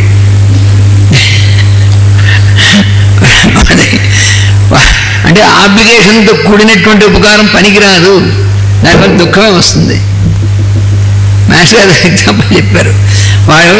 వాడెవరో వచ్చేట, సరే వస్తే మా ఇంట్లో భోజనం అరేంజ్ చేస్తాను చేసాడు, భోజనం పెట్టాడు. ఆ పెట్టేప్పుడు మన దేవుడు సార్ మన అడ్రస్ ఏమిటి మనం ఇవన్నీ ఎందుకు అనుకోండి, ఎందుకని అంటే ఆ ఊరికి వీడికి ఎలక్షన్ డ్యూటీ వేస్తారు, అందుకని వెళ్ళినప్పుడు అక్కడ వాళ్ళతో ఉండొచ్చు దానికోసం, అందుకు పెట్టేటప్పుడు. అయిన తర్వాత ఏమైంది, వీడు ఎలక్షన్ డ్యూటీ వేసి వెళ్ళినప్పుడు వాడికి ఏదో ఫంక్షన్ ఏదో వచ్చి వాడి ఇంటికి తానే సూడు వెళ్ళిపోయాడు. అయ్యో అనవసరంగా పెట్టా అనుకున్నాడు. అందుకని అది కాదు కృతజ్ఞత అనేటువంటిది. వాటింటికి ఇది పరిగ్రహం అపరిగ్రహం కృతజ్ఞత వీరింటికి మన అర్థాలు మన ఇంటి నుంచి తిప్పకూడదు. అది మనం జాగ్రత్తగా మనం తెలుసుకోవాల్సినటువంటిది. మాస్టర్ గారు సింపుల్గా 2 పాయింట్స్ చెప్పారు అపరిగ్రహం గురించి. అపరిగ్రహం అంటే తీసుకోకుండా ఉండటమని కాదు, తేరగా రావాలని ఆశించకుండా ఉండటం. అసలు మనసులో ఉందన్నమాట అది. యాక్ట్ ఫిజికల్ యాక్ట్ కాదు, యాటిట్యూడ్. రెండోది ఇంకో మాట చెప్పారు, నువ్వు 5 రూపాయలు పనిచేసి ఎదుటివాడికి 2 రూపాయలు తీసుకో, 3 రూపాయలు అక్కడ అట్టే పెట్టు, అప్పుడు అది అపరిగ్రహం అవుతుంది. అది అపరిగ్రహం అంటే నిజమైనటువంటి ఎకనామిక్స్ ఉన్నారు మాస్టర్ గారు. దీన్ని వాడికి నువ్వు 10 రూపాయలు వాల్యూ గలటువంటి పని చేసి పెట్టి దానికి రెమ్యూనరేషన్ నువ్వు 2 రూపాయలు 3 రూపాయలు తీసుకున్నావు అనుకో, ఏదేంటి భక్తిగాను అదే ఎకనామిక్స్ అండి అనుకుంటాం మనం. అలాగే అవతల వాడు నీకు 10 రూపాయలు 5 రూపాయలు వాల్యూ చేసేటువంటి పని చేసి పెట్టాడు అనుకోండి, నువ్వు 10 రూపాయలు నేను రివర్స్ ఎకనామిక్స్ ఏమిటండి ఇది అంటే చేసి చూడు తెలుస్తుంది నీకే అన్నారు మాస్టర్ గారు. అది ఇంప్లిమెంట్ చేసావా అప్పుడు నీకు తెలుస్తుంది జీవితంలో ఎంత స్థితిలో ఉంటావో నువ్వు. అదేమిటండి అవతల వాడికేమో వాడు 2 రూపాయలు పని చేస్తే 3 రూపాయలు 4 రూపాయలు ఇమ్మంటారా, నేనేమో అవతల వాడికి 5 రూపాయలు 10 రూపాయలు పని చేస్తే నువ్వు 5 రూపాయలు తీసుకోమంటారా? ఎక్కడ అర్థం ఉందా అంటే అంటే అది ధర్మం ప్రకారం అది జరుగుతుంది, నువ్వు ఆచరిస్తే నీకు తెలుస్తుంది. లేకపోతే మా లాజిక్ మనకు అర్థమైతే అవుతుంది లైఫ్లో. అలా జీవించిన వాడిదే సంపద అంతా అన్నారు. సంపద అంతా వాళ్ళకే ఉంటుంది అన్నారు.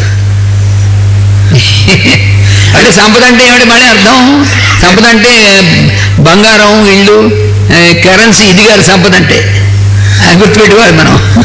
తృప్తి హ్యాపీనెస్ నిజమైన ఎప్పుడు హ్యాపీనెస్ ఉంటుంది. అసలు హ్యాపీనెస్ మించిన సంపద ఏమైనా ఉందండి? ప్రతి క్షణం కూడా ఆనందంగా ఉండడం అదే సంపద. లేకపోతే ఇవన్నీ ఉండి కూడా ప్రతి క్షణం ఎందుకున్నావా అనే డిప్రెషన్లో ఉన్నాం, అదే సంపద. డిప్రెషన్ ఎందుకు వస్తుందంటే అవతల వాళ్ళ మీద మనకి ఇంప్రెషన్ కలగడం వల్ల.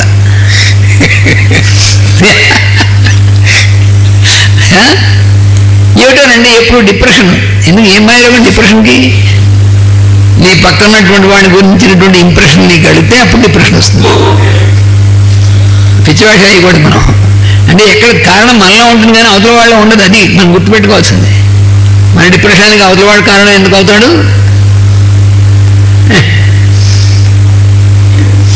అనగా తాను చేసిన సేవకు ప్రతిఫలంగా భావించరాదు. అవతల వాడికి ఏదో పెట్టింది చేసిన సేవకు ప్రతిఫలంగా ఇచ్చి అనుకోకూడదు. అప్పుడు పెట్టని వాడి గురించి రోషపడటం ఉండదు. అక్కడ ఉంది అంతా కూడా. ఏదైనా సరే ఎలా ఉంటుంది తెలిసిన, ఎలా ఉన్నామండి వచ్చారు దండం పెడుతున్నారు, ఏం చేస్తాడు? దండం పెట్టని వాడు అక్కడ ఉంచున్నాను వాడికేసి చూస్తాడు. అంటే దండం తనకే పెడుతున్నా అనేటువంటి మైరోగం అనమాట. వాడు అవతలవాడు దండం పెడుతుంది నీకు కదా సన్నాసి, అంతర్యానికి దండం పెడుతున్నాడు అనేటువంటిది కామన్. అది గుర్తుపెట్టిన వాడికి ఏం భయం లేదు, ఇబ్బంది పడదు. లేకపోతే వాడు నా అంతటి వాడికి వీళ్ళందరూ పెడుతుంటే వాడు అక్కడ ఎందుకు పెట్టట్లేదు, వాడు ఏం స్పెషల్ అనిపిస్తుంది మనసులో. అది దండం అవ్వచ్చు, లేకపోతే వాడికి ఏదో దానం అవ్వచ్చు, ఏదైనా సరే అక్కడ పెట్టని వాడిని గురించినటువంటి దోషపడడం అక్కడ ఉంటుంది. అలా పడుతున్నావా బట్టలు లేదా? కోరి ధనమదాంతుల సేవకై ప్రాకులాడటం మోక్ష ధర్మములకు విరుద్ధమనియు జీవనోపాధి నడుచుటకు వాటి తాపత్రయపడుట ఆవశ్యకం కాదనియు జీవయాత్ర సాగించుటకు ఒక పెద్ద ప్రయత్నం అక్కర్లేదని తెలియజేయటకే ఇట్లు చెప్పబడినది. ఎందుకంటే చెప్పారండి అంటే ధనమదాంతుల సేవకై ప్రాకులాడట. సేవ చేస్తాను, నేను చాలా సర్వీస్ చేస్తానండి. ఏం సర్వీస్ చేస్తావు అంటే సర్వీస్ ఏ రకంగా చేయొచ్చు. సేవ అనేటువంటిది ఎవరికి చేస్తావు అంటే ఇవాళ వాడి సర్వీస్ చేస్తే వాడు రేపటి మన పనికి వస్తాడు అని సర్వీస్ కానే కాదు. ఎందుకైనా మంచిది, వాడు మంచి పొజిషన్లో ఉన్నాడు అని అనుకోండి, వాడు ఏదో ఎమ్మెల్యేనో ఎంపీనో వాడేదో మినిస్టర్ ఉన్నటువంటి వాడిని చూసి వాడికి జాగ్రత్తగా వాడు ముందు వస్తే వాడికి మా ముందు ప్రిఫరెన్స్ ఇచ్చి ఇలాంటివన్నీ చేసాం సర్వీస్ అంటే సర్వీస్ చేసాం, సర్వీస్ అవ్వదు. అందుకని ధనమదాంతుల సేవకై ప్రాకులాడటం మోక్షధర్మములకు విరుద్ధం. నువ్వు సర్వీస్ అనేటువంటిది చేసేటప్పుడు ఎవరికి చేస్తున్నాడు, ఎందుకు చేస్తున్నాడు ఇవేమి సర్వీస్ అనేటువంటిది మనం భగవంతుడికి చేసుకునేటువంటిది. అంటే ఎక్కడ భగవంతుడు ఉంటుంది? అన్ని రూపాల్లో ఉండేది భగవంతుడికి. సేవ ఎందుకు చేస్తా అని మాస్టర్ గారు కూడా చెప్పారు. సేవ చేస్తున్నాను అనుకోకు, సేవ చేసుకుంటున్నాను గుర్తుపెట్టుకోమన్నారు. నాకు నీకు చాలా డిఫరెన్స్ ఉంది. సేవ చేస్తున్నాను అన్నప్పుడు నేను చేస్తున్నాను అనేటువంటి భావన ఉంటుంది అక్కడ. నేనే కనుక లేకపోతే ఈ సేవ ఎవరు చేస్తారనేటువంటి వస్తుంది పక్కన వెంటనే. లేకపోతే నేను చేసినంత సేవ ఇంకోటి ఎవరు చేస్తున్నాడని కంపేరిజన్ వస్తుంది. ఎన్ని రకరకాలంటే పుట్టలు వస్తాయి. నా అంతటి వాడు సేవ చేయడానికి వస్తే ఇంతమంది అయినా పేషెంట్లు ఇక్కడ ఉండేది. మాస్టర్ గారు ప్రతిరోజు సాయంకాలం ఒక రోజు రామాయణం, ఒక రోజు భాగవతం, ఒక రోజు భారతం, అవన్నీ కూడా ప్రవచనాలు సంవత్సరాలు వాడు చెప్పారు. చూస్తే గట్టిగా 50 మంది, ఒకసారి 30 మంది, అలా ఒకసారి 25 మంది అలా ఉండేవాళ్ళు అండి. మరి మాస్టర్ గారు ఇంతటి జ్ఞానం ఇంతటి అని చెప్తే ఇన్ని కొద్దిగా ఉన్నారు. మరి అక్కడ చూడండి మహాసభల్లో వాళ్ళు చెప్తే ప్రవచనాలు చెప్తే ఇన్ని వేల మంది ఉన్నారు అని మనం అనుకుంటాం. మనకి దానికి దీనికి అర్థం కాదేమిటి? మనకి మాస్టర్ గారు మన ఇవన్నీ ఇచ్చినటువంటి వారు చెప్తే కొద్ది మందా, ఇది కాకుండా జిమ్మిక్స్గా చెప్పేటువంటి వాళ్ళు చెప్తే అంతమందా అని అనుకుంటాం మన అజ్ఞానం వల్ల. అని మాస్టర్ గారు చెప్పారు. ఇది ఎంతమంది వింటున్నారు అనేటువంటిది భౌతికమైనటువంటిది దీనిలో లెక్క పెట్టుకునేవాడికి అర్థం కాదు. ఇది ఎంతోమంది వాళ్ళ మనకు కనబడేటువంటిది కాకుండా ఉన్నటువంటి వాళ్ళు ఎంతోమంది అటెండ్ అవుతుంటారు. అది మనకి అందుబట్టేటువంటిది కాదు. మనకి ఆ లెక్క వేస్తే అది ఎలా తెలుస్తుంది అంటే నేను ఎలా ప్రూఫ్ అని అనుకోండి, అది కొన్ని చెప్పడానికి వీలుంది. ఒకసారి మాస్టర్ గారు మహాభారతం ప్రవచనం చెప్తున్నారు రామాలయంలో. అందరికీ సుస్పష్టంగా కొద్దిసేపు ఒక ఆకారం ఆవిర్భవించింది. ఎవరు? ద్రౌపది దేవి. అంటే ఆవిడ యొక్క దివ్యమైనటువంటి ఇదంతా కూడా అందరికీ దర్శనమిచ్చింది. మాస్టర్ గారు భారతం ఆ ఘట్టం అని చెప్తున్నారు. అయిన తర్వాత చెప్పారు, ఇవాళ ద్రౌపది దేవి మనల్ని అనుగ్రహించింది అన్నారు. అందుకని ఇలాంటివి కాస్త మాస్టర్ గారి యొక్క దీంట్లో జరిగినవి. అయితే ఇక్కడ మాస్టర్ గారు దీన్ని తన యొక్క మహిమలు అటువంటివేం చెప్పలేదు, ఆయనే దాని మహిమలేదని చెప్పలేదు. కానీ ఉన్నటువంటి వాళ్ళందరికీ అనుభూతమైంది. ఆయనే అనౌన్స్ చేయలే, మీ అందరికీ వాళ్ళు ద్రౌపది దేవిని ఆవాహన చేసి చూపిస్తానని చెప్పలేదు ఆయన. లేకపోతే మీ అందరికీ ధర్మరాజుని ఆవాహన చేసి చూపిస్తాను ఆయనేం చెప్పలే. కానీ ఆయన ప్రవచనం చేసేప్పుడు ఇటువంటివి ఒకటికి ఇద్దరికి కాదు, కొండవాళ్ళకి. గుంటూరులో కూడా దేవి భాగవతం చదువుతున్నప్పుడు అలా జరిగింది మాస్టర్ గారు. చాలా ఎర్లీ 60s.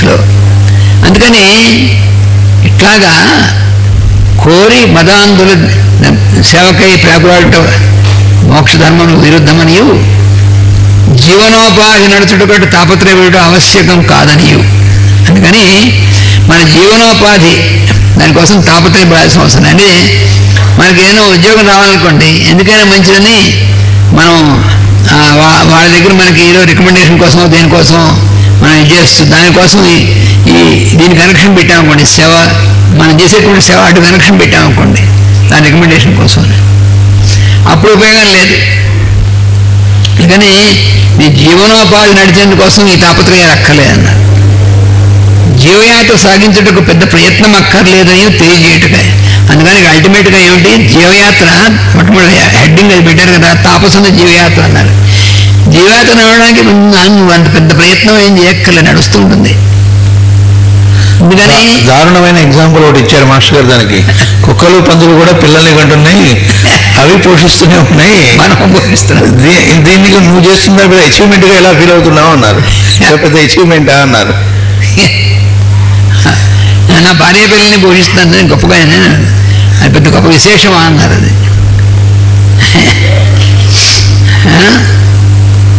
అట్లని ధనవంతుల సేవ దుష్టమనేవి చెప్పరాదు, వెంటనే మళ్ళీ చెప్పారు. లేకపోతే దాన్ని అటుగా అర్థం చేసుకుంటాం. ధనవంతులందరూ దుష్టులని చెప్పారు అది కాదుగా. వాళ్ళ సేవ నీకు ఒక ఇది పెట్టుకుని దానికోసం చేస్తున్నారు, కానీ వాళ్ళు దుష్టులు అనేటువంటిది ఏం చెప్పలే. అక్కడ ధనం ఉన్న వాళ్ళందరూ దుష్టులైతే ధనవంతులు వేరు, ధన మదాంధులు వేరు. ఇక్కడ ఇంత క్లారిటీ ఇచ్చారు చూడండి. ముందు కూడా ధన మదము గల వారికి సేవ పనికిరాదు. ధనవంతుల సేవ దుష్టమని, ధన మదము గల వారికి సేవ పనికిరాదు. అది ధన మదం ఉన్నటువంటి వాళ్ళకి సేవ పనికిరాదు. కొంచెం జాగ్రత్తగా అర్థం చేసుకోవాలి. అంటే ధనం ఉంది కాబట్టి వాళ్ళని సేవించకూడదు. ధన మదం అంటే ధన మదం అంటే నాకింత ధనం ఉంది నా చేతిలో అని వాడికి దర్పంతుంది. అది ధన మదం అంటే. ఎందుకంటే ధనం ఉండడం మన తప్పు కాదు, ధన మదం ఉండడం తప్పు. అంటే శంకరాచార్య కూడా చెప్పారు కదా,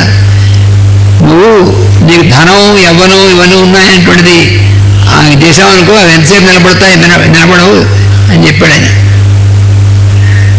భజగోవిందం అనేటువంటి దాంట్లో. అలాగా ధన మదాంధత ఉండకూడదు.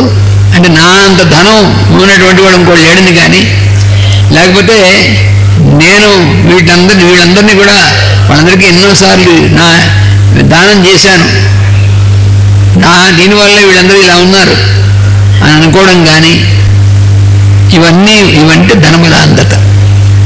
అసలు నిజానికి కొంతమంది చాలా ధనవంతులు ఉన్నటువంటి వాళ్ళు, అంటే టాటా ఇలాంటి వాళ్ళు కూడా మాస్టర్ గారు కొన్ని ఎగ్జాంపుల్స్ ఇచ్చారు. వాళ్ళకి అందరికంటే చాలా ఎక్కువ ధనం ఉందంటే వాళ్ళు దాని గురించి మనం ధనవంతులు వీళ్ళందరినీ చేస్తామనేటువంటి లేదు. వాళ్ళది సద్వినియోగం ఎంతమందికో వాళ్ళది వినియోగపడుతూ ఉంటుంది. వాళ్ళు దాని గురించి నేను కారణం అనుకోలేదు. అలాంటి వాళ్ళు ధనవంతులు అయ్యింటి కూడా మదానతో లేనటువంటి వాళ్ళు ఉన్నారు. అందుకని ధనవంతులు వేరు, ధన మదాంధులు వేరు. పరమ భాగవతోత్తమంలో అంబరీషుడు మొదలగు ప్రభువులు కూడా కలరు కదా. ఇంకా అంతకంటే ఎగ్జాంపుల్ ఏమిటి? అంబరీషుడు ఎంత మహాభక్తుడు కదా. మరి ఆయన మహారాజు అంబరీషుడు. మరి అంతటి మహారాజు అయ్యింది కూడా భగవద్భక్తుడై అందరి యందు ఆ భగవంతుడిని చూసి నిత్యము సేవల వాళ్ళందరినీ సేవిస్తూ ఉండేటువంటి వాడు. వీళ్ళందరూ కూడా ఆ వంశంలో ఉన్నటువంటి మహారాజులందరూ కూడా పరిపాలన అంటే అర్థం ఏమిటంటే ఆరాధనాయ లోకస్య అన్నాడు. లోక ఆరాధనమే అందరినీ కూడా పరిపాలించడం అన్నారు. ఆరాధన అది ప్రజల రూపంలో ఉన్నటువంటి భగవంతుడు. అందుకని వాళ్ళందరూ అటువంటి వాళ్ళు. అందుకని అట్టి వారి సేవ దుష్టమనరాదు. అలాంటి వాడిని సేవించడం పొరపాటు కాదు. దేనికైనాను యత్నం చేయుటలో కాలమును మనస్సమాధిని కోల్పోవడం పనికిరాదు. దైవభావన చెదరకుండా అప్రయత్నముగా లభించిన వాడిని అభ్యాసమున బద్ధుడు కాకుండా అనుభవించవచ్చును. ఈ వాక్యం చాలా జాగ్రత్తగా చదువుకోవాలి. దైవభావన చెదరకుండా, దైవభావన అంటే మన చుట్టూ ఉన్నటువంటి జీవిత రూపంలో ఉన్నటువంటిది ఎవరు? పరమాత్మే. అది నిరంతరము ఆ భావన మన యందు నిలిచి ఉండాలి.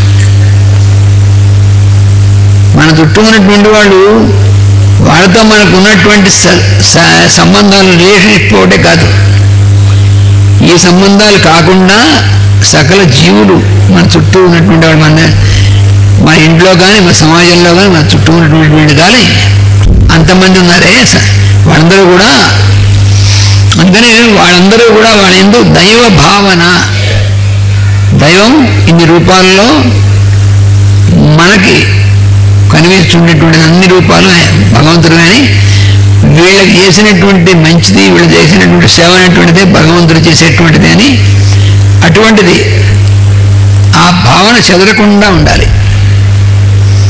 ఉండి అప్పుడున్నప్పుడు అప్రయత్నంగా లభించిన దాన్ని, అప్రయత్నంగా మనకి ఆ రూపాన్ని నుంచి మనకి ఇచ్చేశారు. బట్ దాన్ని కూడా ఇక్కడ మళ్ళీ చెప్పారు. దాన్ని అనుభవించవచ్చు అంటే మధ్యలో వదిలిపెట్టారు క్లాసు. అభ్యాసమున బద్ధుడు కాకుండా ఎక్కడా వదిలిపెట్టలేదండి. అందరిలోనూ భగవంతుడు చూస్తాడు. ఎందుకంటే వాడి రోజు వీడికి ఏదో తిట్టడం, ఇది చేయడం, వీడికి అన్ని సేవ చేయడం అని చేస్తుంటారు. వాళ్ళందరిలో భగవంతుడు చూస్తాడు. ఎందుకు చూడు? మహారాజా చూస్తాడు. అలా కాకుండా వీడికి ఏమి ఏ రకమైనటువంటి విధంగా పని చేయడం, సేవ చేయడం ఏం చేయకుండా ఉన్నటువంటి వాళ్ళు అనుకోండి, వాళ్ళు నీకు భగవంతుడు చూస్తున్నావా?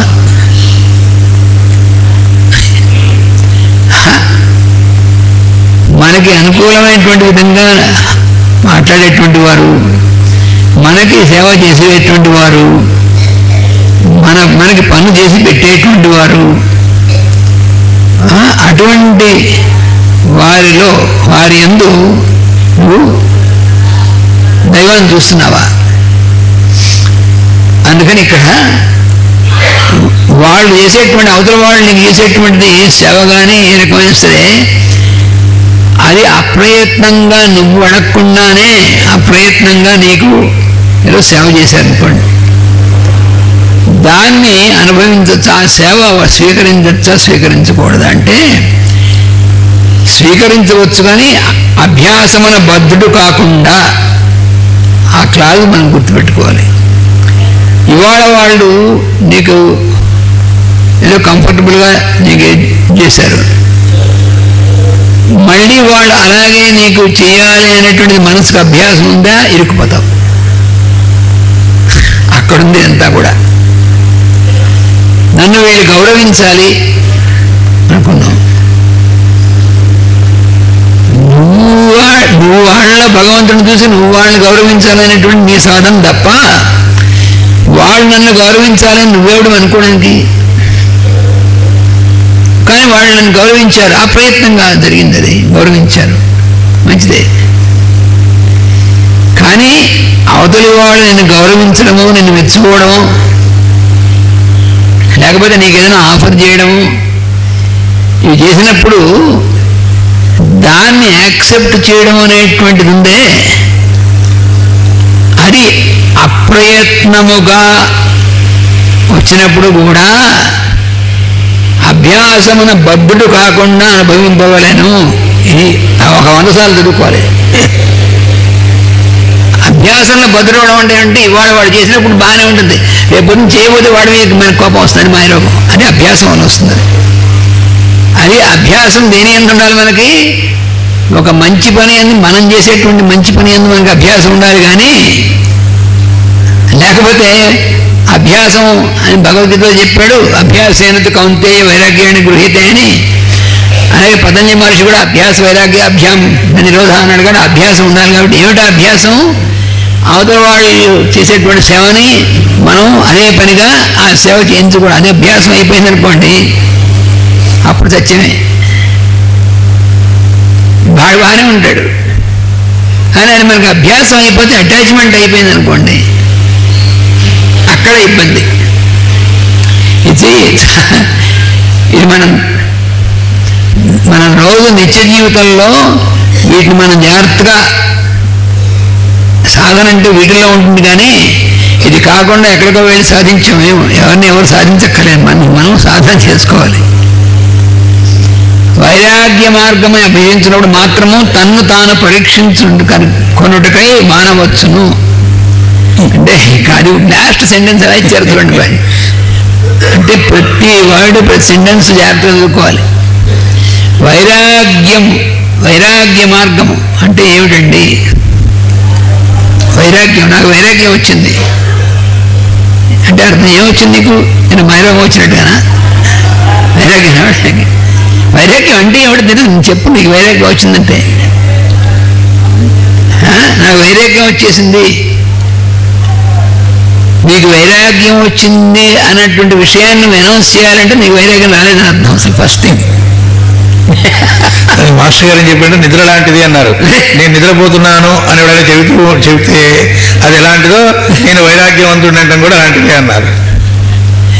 నీకు వైరాగ్యం అనేటువంటిది వచ్చిందా అనేటువంటిది నీ యొక్క ప్రవర్తనలో వాడికి అవతల వాడికి అనుభవం అయ్యేటువంటిది తప్ప నీకు దాన్ని వచ్చేసింది ఏమి ఉండదు. అది పెద్ద మనకి మనం మెడికల్ అవి వేసేసుకోకూడదు. దాని పెద్ద నేను వైరాగ్య మార్గం అభ్యసించినప్పుడు మాత్రము తనను తాను పరీక్షించుకున్నట్టకై, అందుకని ఇంకోళ్ళని మనం పరీక్షించడం కోసం కాదు, సెల్ఫ్ టెస్టింగ్. మనకు వైరాగ్యం నిజంగా మనకి ఏమాత్రమైన అంటిందా లేదా? వైరాగ్యం అంటే అర్థం ఏంటి? అవతల వాళ్ళకి మనం చేయాల్సిన ఎగ్గొట్టడం కాదు వైరాగ్యం అంటే.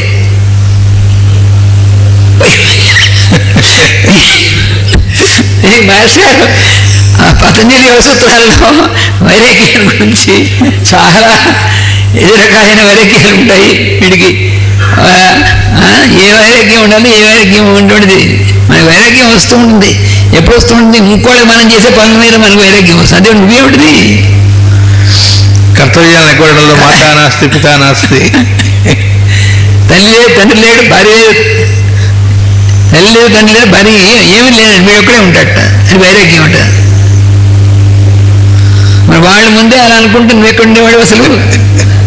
వైరాగ్యం ఉందా? వీడికి ముందు వైరాగ్యం అంటే మాస్టర్ గారు నాకు వైరాగ్యం వచ్చిందంటే నీకంటే ముందు భార్యకి వైరాగ్యం వచ్చిందంటే నువ్వు ఏమై ఉండేవాడివి అన్నారు. నేను రాకూడదా? ఏంటిది? అందుకని పిచ్చివేషాలు వేయకు, వైరాగ్యం రావాలంటే. అందుకని నిన్ను నేను టెస్ట్ చేసుకోవడం ఏంటంటే, టెస్ట్ నిన్ను నువ్వు చేసుకోవాలి, అవతల వాడిని టెస్ట్ చేయాల్సిందే. అవతల వాడికి వైరాగ్యం ఎంత వచ్చింది, వాడికి భక్తి ఎంత కలిగింది, నువ్వేమో టెస్ట్ చేయడానికి? నువ్వు సెల్ఫ్, నీకు నువ్వు టెస్టింగ్. అది దీంట్లో 21వ పద్యంలో చెప్పినటువంటిది ఉందే అది మనకి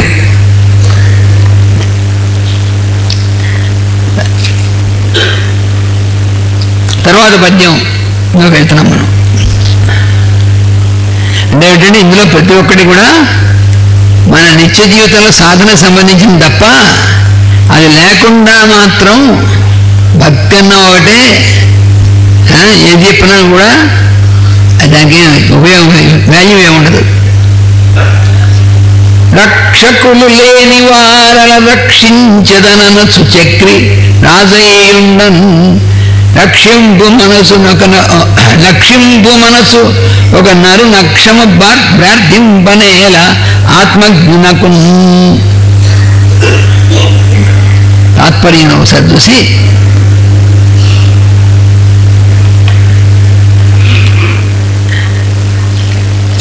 ఇరవై 22వ పద్యంలో రక్షకులు లేని వారిని రక్షించడానికి విష్ణువు చక్రం ధరించి లోకములను పరిపాలించున్నాడు. లోకము అందరినీ రక్షింపగలిగినటువంటి సామర్థ్యం కలిగినటువంటి దేవుడికి భగవంతుడికి ఉంటుంది. అందుకని ముఖ్యంగా రక్షకులు లేని వారిని రక్షించుదను అంటాడు భగవంతుడు. అంటే ఏమిటంటే దీంట్లో ఉద్దేశం అంటే భగవంతుడు అందరినీ రక్షించేటువంటి వాడు, అల్టిమేట్ అంతే కదా. కానీ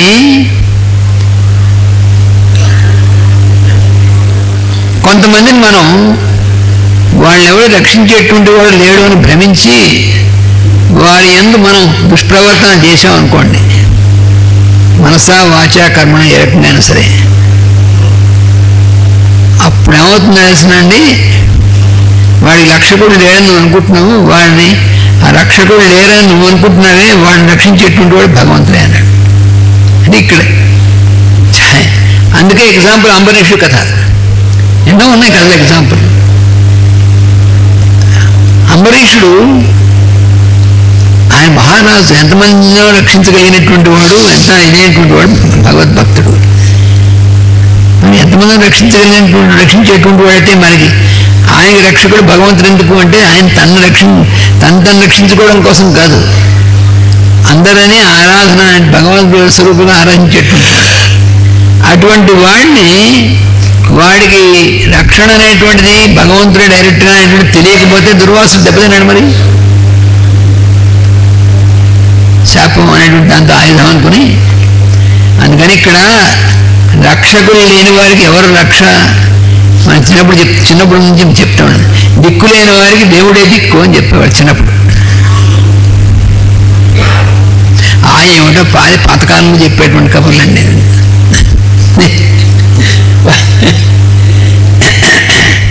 దిక్కు లేనటువంటి వాళ్ళకి దిక్కు ఎవరంటే దేవుడు భగవంతుడి దిక్కు. అలా ఉంటుంది. అలా దిక్కు లేనటువంటి వాళ్ళు అంటే ఎలా ఉంటారు, వాళ్ళకి భగవంతుడే దిక్కు అనేటువంటిది ఎలాగా.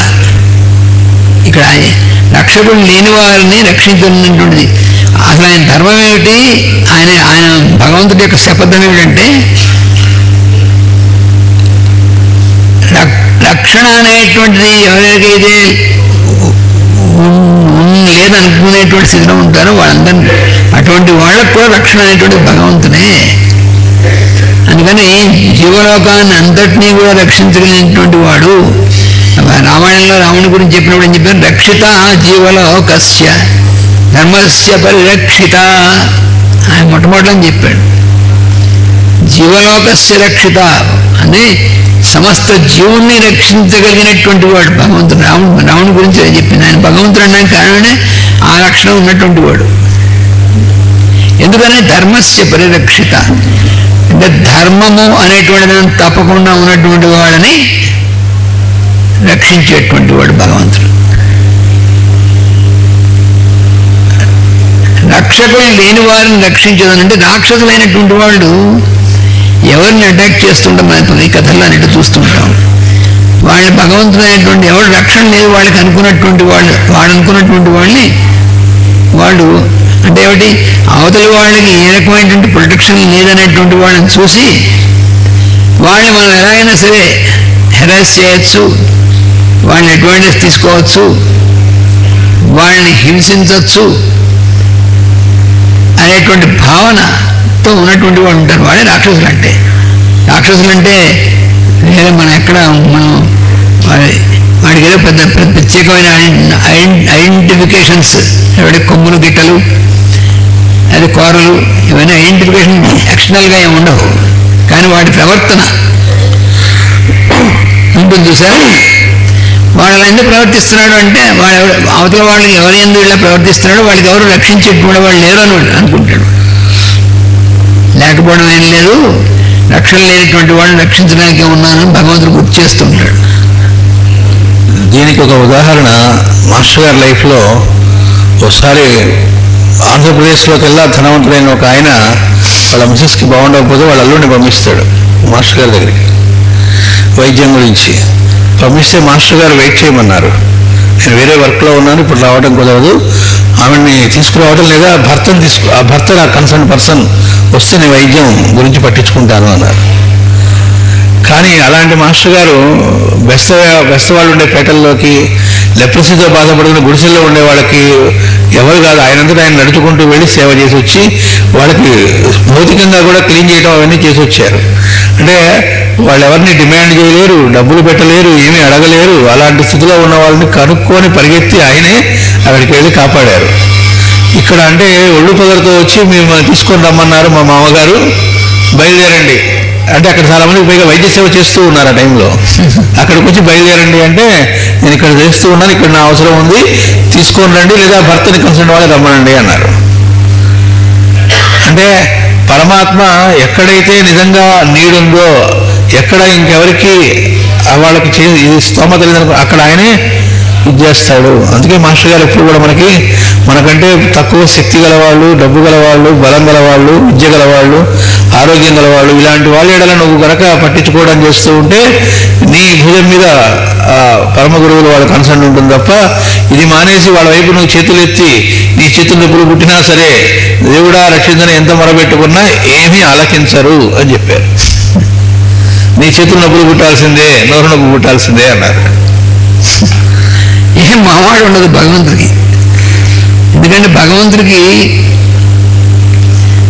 ఎందుకంటే అంత అరిస్టోక్రసీ కాదు ఆయనకి. భగవంతుడికి ఎక్కడ ఆబ్లికేషన్ ఎవరితోనూ ఉండదు, అది భగవంతుడి లక్షణం. No obligation. అదే భగవద్గీత చెప్పాడు, నమే పార్థాస్తి కర్తవ్యం త్రిషు లోకేషు కించన. 3 లోకాల్లో కూడా నేను చేసి తీరవలసినటువంటి ఆబ్లికేషన్ నాకు ఏమీ లేదన్నాడు. ఈ ఏమిటి స్టేట్మెంటు? భగవంతుణ్ణి నువ్వు ఇలా చేస్తావా మనం ఏమైనా అడగగలమా భగవంతుణ్ణి? ఆబ్లిగేషన్ ఎవరితోనే ఉంటే వాడు భగవంతుడు అవడు. అంటే మన అడిగి మనం చెప్పినట్టుగా సృష్టి చేయాలంటే వాడు ఇంకేముంది, అయిపోతుంది మొత్తం అంతాను. మనంటే చోటని అడగడానికి ఎక్కడ ఎవరితో ఏ ఆబ్లిగేషన్ నాకు లేదు అని స్పష్టంగా భగవద్గీత చెప్పాడు. నమే పార్థాస్తి కర్తవ్యం, నువ్వు ఇలా చేసి తీరాలి అని నన్ను ఎవడు ఏం అనడానికి వీల్లేదు. ఎందుకంటే నానవాప్తవ్యం, నేను పొందలేనటువంటిది ఏమీ లేదు, పొందవలసింది అంతకంటే లేదు. ఇంకా అప్లికేషన్ ఎందుకుంటే వాటికి ఆయన పొందలేనటువంటిది లేదు సృష్టిలో, అంతా ఆయన్నే అయినప్పుడు ఇంకేముంది. ఇంతకంటే పొందవలసింది ఆయనకి లేదు. ఈ 2 లేనివాడికి ఆబ్లిగేషన్ ఏముంటుంది, కానీ నాకేం ఆబ్లిగేషన్ లేదు, అయినప్పటికీ నేను అందరి కోసం పనిచేస్తుంటాను అన్నాడు. అదేమిటిది? అలా ఉన్నవాడు మాత్రమే పని చేయగలడు. అలాగా ఆబ్లిగేషన్ ఉన్నటువంటి వాడు ఎక్కడో ఇరుక్కుపోతాడు. అంటే భగవంతుడి యొక్క లక్షణం ఎలా ఉంటుంది అంటే అంత సింపుల్గా ఉంటుంది, అంత పవర్ఫుల్ భగవంతుడు. ఎందుకంటే అప్లికేషన్ లేదు కాబట్టి భగవంతుడు పవర్ఫుల్, లేకపోతే మనలాగే ఉంటాడు. అదే మాస్టర్ గారిని ఒకళ్ళు వచ్చి, మాస్టర్ గారిని ఇక్కడ ఒకళ్ళ ఇంట్లో ఒకళ్ళు ఉన్నారు, బాధగా ఉంది, వాళ్ళు రాలేరు, వెళదామా వస్తారా అని అడిగితే ఆయన గ్యాప్ కొద్దిగా ఉందిట, మళ్ళీ ఉపన్యాసం ఏదో ఉంది, లేదా వైద్యసేవో వస్తానా, ఏదైనా వెహికల్ ఉందో త్వరగా వెళ్ళి రావడానికి అన్నారట. వెహికల్ అని ఆలోచిస్తూ ఉంటే నీ సైకిల్ ఉండాలిగా అన్నారట. ఆయన అప్పటికే చాలాసార్లు ఫారెన్ వెళ్ళి వచ్చున్నారు, అందుకని మొహమాట పడ్డాడు కొద్దిగా. అయ్యో ఆయన అంటే మొహమాట అంటే ఆయన సైకిల్ మీద తీసుకెళ్ళడం, ఫారెన్ రిటర్న్ ఆయన నేను సైకిల్ మీద తీసుకెళ్తే బాగుంటుంది అని అసలు ఆ థాట్ కూడా రాలే. ఆయన అన్నప్పుడు ఉందండి నీకు డబల్స్ వచ్చాయి, వచ్చి పద అయితే అన్నట్ట. ఎందుకంటే ఒక పక్క ఇందాక ఉదాహరణ మాత్రమే వింటే మనం ఇంకో రకంగా అర్థం చేసుకుంటాం. వెంటనే బయలుదేరి గుంటూరులో జరిగింది సన్నివేశం, సైకిల్ మీద వెళ్ళిపోయి ఆ వైద్యం చేసి వచ్చారు. వాళ్ళేమి ఈయన పిలవలేదు, వేరే వాళ్ళు ఆ బాధ చూసి అయ్యో ఇట్లా ఉన్నారండి అని చెప్పి వెంటనే బయలుదేరి వెళ్ళిపోయి వాళ్ళకి కావాల్సింది చేసి ఆరోగ్యాన్ని, ఇందా చెప్పిన వాళ్ళకు కూడా వాళ్ళు లైన్లో పడ్డాక ఆ ధనవంతులు ఎవరైతే ఉన్నారో ఆయన భార్యకు కూడా రోగం నయమైంది, ఆయన వైద్యం చేశారు, అవన్నీ జరిగినాయి. కానీ ఏంటంటే అక్కడ వాళ్ళకున్న ఇందా ధన మదం అన్నారు కదా, ఆ రకంగా ఉండకుండా వచ్చినప్పుడు వాళ్ళు చేస్తారు. ఇక్కడ వాళ్ళు వచ్చి అడిగారా లేదా కూడా చూడకుండా చేస్తారు. అందుకని రక్షకులు లేని వారిని రక్షించదని విష్ణువు చక్రం ధరించి లోకములను పరిపాలించున్నాడు. వారిని వదిలి రక్షణకై అసమర్థులకు మన యొక్క మానవుని ప్రార్థించుట ఆత్మతత్వం తెలిసిన వాడికి తగదు. బ్రాకెట్లో అందుకే మాస్టర్ ఇచ్చారు. రక్షణము జీవిత పోషణము ఇతరుల రూపమున భగవంతుని వలన కలుగుతున్నది కానీ ఇతరుల వలన కాదు.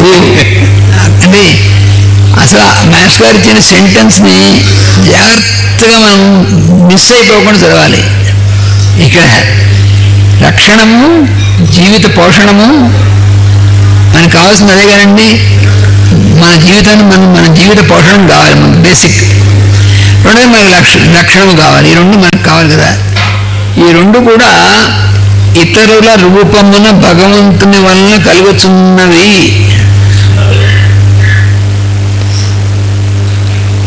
మన పోషణ, మనం పుట్టిన పండి పోషణ ముందు మన తల్లిదండ్రుల ద్వారా కలుగుతుందా లేదా కలుగుతుంది. ఆ తర్వాత అయినా మనకు ఉద్యోగం ఇచ్చిన వాడే ద్వారా కలుగుతుంది. ఎలా మన పోషణ అనేటువంటిది ఇతరుల రూపంలో కలుగుతుందా లేదా. అలాగే రక్షణ కూడా మనం చిన్నప్పటి నుంచి మన తల్లిదండ్రులు రక్షిస్తేగా మనం పెరిగి పెద్దవాళ్ళమయ్యాం. ఆ తర్వాత గురువులు అందరూ రక్షిస్తే కదా. అందుకని ఈ రక్షణ పోషణ అనేటువంటిది ఇతరుల రూపమున భగవంతుని వల్ల కలుగుతున్నది. కానీ ఇక్కడే ఉంది దీనికంతా, ఇతరుల రూపమున భగవంతుని వల్ల కలుగుతున్నది కానీ ఇతరుల వల్ల కాదు. నువ్వు వాళ్ళందరినీ ఏమనుకుంటున్నావు, ఇతరులు అనుకుంటున్నావు. ఇతరులను అయితే వాళ్ళని రక్షించలేరు, వాళ్ళ రూపంలో ఉన్నటువంటి భగవంతుడైతే నేను రక్షించగలడు. ఈ సెంటెన్స్ మనకి జీవితం మొత్తానికి చాలు. మనకి ఏ సెంటెన్స్ అన్న ఒక్క సెంటెన్స్ చాలు మన లైఫ్ మొత్తానికి. ఈ సెంటెన్స్ని మనం పారాయణ చేసుకుంటే భాగవతం మొత్తం పారాయణ చేసుకున్నట్టే. అవునా కదా చెప్పండి. ఉదాహరణకి తల్లిదండ్రుల గురించి చెప్పారు ఇప్పుడే. వాళ్ళ ఆ బిడ్డల్ని నా బిడ్డలు అని వాళ్ళకి ఇది ఆయన ఏర్పాటు చేయబట్టి వాళ్ళు వాళ్ళని రక్షించడం పోషించడం నేచురల్గా చేస్తారు. లేకపోతే ఎందుకు చేస్తారు? మాస్టర్ గారు మాట చెప్పారు, అసలు పిల్లల్ని కనంటే నాకు టైం లేదు పో అంటారట. ఆ అట్రాక్షన్ అనేది వాడు పెట్టాడు కాబట్టి జరుగుతుందట. వీళ్ళు నా బిడ్డలు అనే మమకారం ఆయన పెట్టాడు కాబట్టి ఏది దోషం కాదన్నారు. ప్రతిదానికి పర్పస్ ఉందన్నారు. పెట్టారు కాబట్టి కథ నడుస్తుందట. దానికి మాస్టర్ గారు ఇచ్చిన ఉదాహరణ, ఎదురింటికి వెళ్ళి చాలా థ్యాంక్స్ అండి మీ అబ్బాయిని మంచి స్కూల్లో వేశారు, లేదా మంచి బట్టలు కొనిపెడుతున్నారు అంటావా అన్నారు. అంటే హాస్యాస్పదంగా ఏదంటే నా పిల్లల్ని నేను చూసుకుంటే ఎవరు చూస్తాడు అనుకుంటా అంట.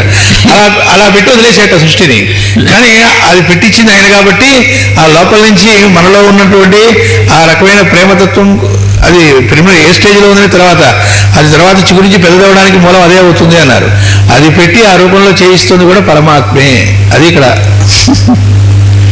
అంటే భగవంతుణ్ణి అన్నిటి అందు అన్నిటిగాను అన్ని రూపాల్లోనూ చూడడం అంటే ఎలాగా, అది ఇక్కడ మన భాగవతం మనం చెప్పేటువంటిది. అంతేగాని ఈ రూపాలన్నీ కాకుండా భగవంతుని చూస్తాయి అది ఇంపాసిబుల్ అని భగవద్గీతలో కూడా చెప్పాడు. అది చూడలేవని. ఈ వ్యక్తులతో సంబంధం లేదు, ఈ రూపాలతో సంబంధం లేదు, ఇవి కాకుండా భగవంతుడు చూపిస్తారు. ఏమిటి చూసేది? ఏం కనపడుతుంది నీకు? అందుకని అలాంటి వేషాలు వేయకూడదు. మొత్తం కనిపించే సృష్టి మొత్తం అంతా కూడా ఈ రూపాలన్నీ కూడా ఆ రూపంలో భగవంతుడైనటువంటిది వస్తేనే భాగవతం అనేటువంటిది అర్థమవుతుంది. రక్షణము, జీవ పోషణము ఇతరుల రూపంలో భగవంతుని వల్ల కలుగుతున్నామని కానీ ఇతరుల వల్ల కాదు. కనుక ఇతరుల రూపంలో కనిపించి భగవంతుని ప్రార్థింపవలనే కానీ, అంటే భగవంతుణ్ణి ఏ రూపంలో ప్రార్థించాలి అంటే నువ్వు ఎవరినైతే ఇతరులు అనుకుంటున్నావో ఆ రూపంలో ప్రార్థించాలి. అదర్స్ అదర్స్ అదర్స్ అంటూ ఉంటాం మనం, ఇతరులు. ఆ అదర్స్ రూపంలోనే భగవంతుడు ఉంటాడు. ఇతరుల రూపంలో కనిపించి భగవంతుని ప్రార్థింపవలనే కానీ ఇతరులను కాదు.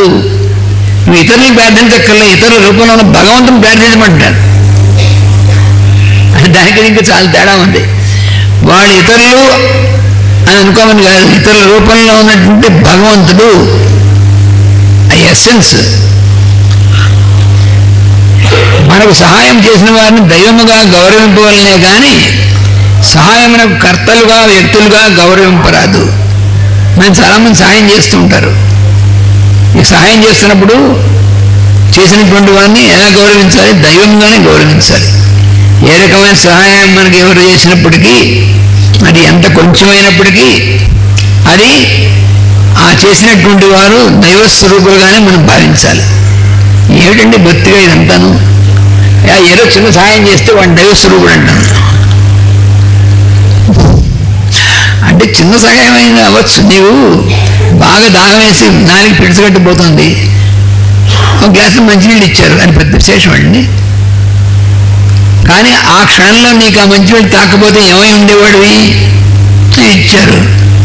అప్పుడు ఇచ్చింది ఎవరు? ఇతరులు. వీడు తెస్తాడు వీడు అనుకుని వాడు ఇచ్చారు. వీడికి నిండిపోతుంది, తెస్తాడేమో ఇచ్చారు వాడు. కానీ ఇచ్చింది ఇతరుడే, కానీ ఇతరులు కాదు, ఇతరుల రూపంలో ఉన్నటువంటి దైవము అని గుర్తుపెట్టుకున్నాను. మరీ ఇంత సింపుల్గా చెప్తే ఎలాగండి? మరీ పక్కనటువంటి వాడు, ఇది చేసేటువంటి వాడు, ఇక చిన్న పని చేసి అందరిలోనూ దేవుడు చూడాలండి. చూడదలుచుకుంటే చూడలేకపోతే మాని, అది పెద్ద ఏం ఆబ్లిగేషన్ ఏం కాదు. అందుకని సహాయకున్న కర్తలుగా వ్యక్తులుగా గౌరవింప, వాళ్ళు చేసిన సహాయానికి వాళ్ళ కర్తలు వాళ్ళ వ్యక్తులు అని మాత్రం చేయక్కర్లేదు. అట్లు చేసినతో సహాయం చేయని వారిని ద్వేషించడం ఉండును. అక్కడొచ్చి మాయరోగం.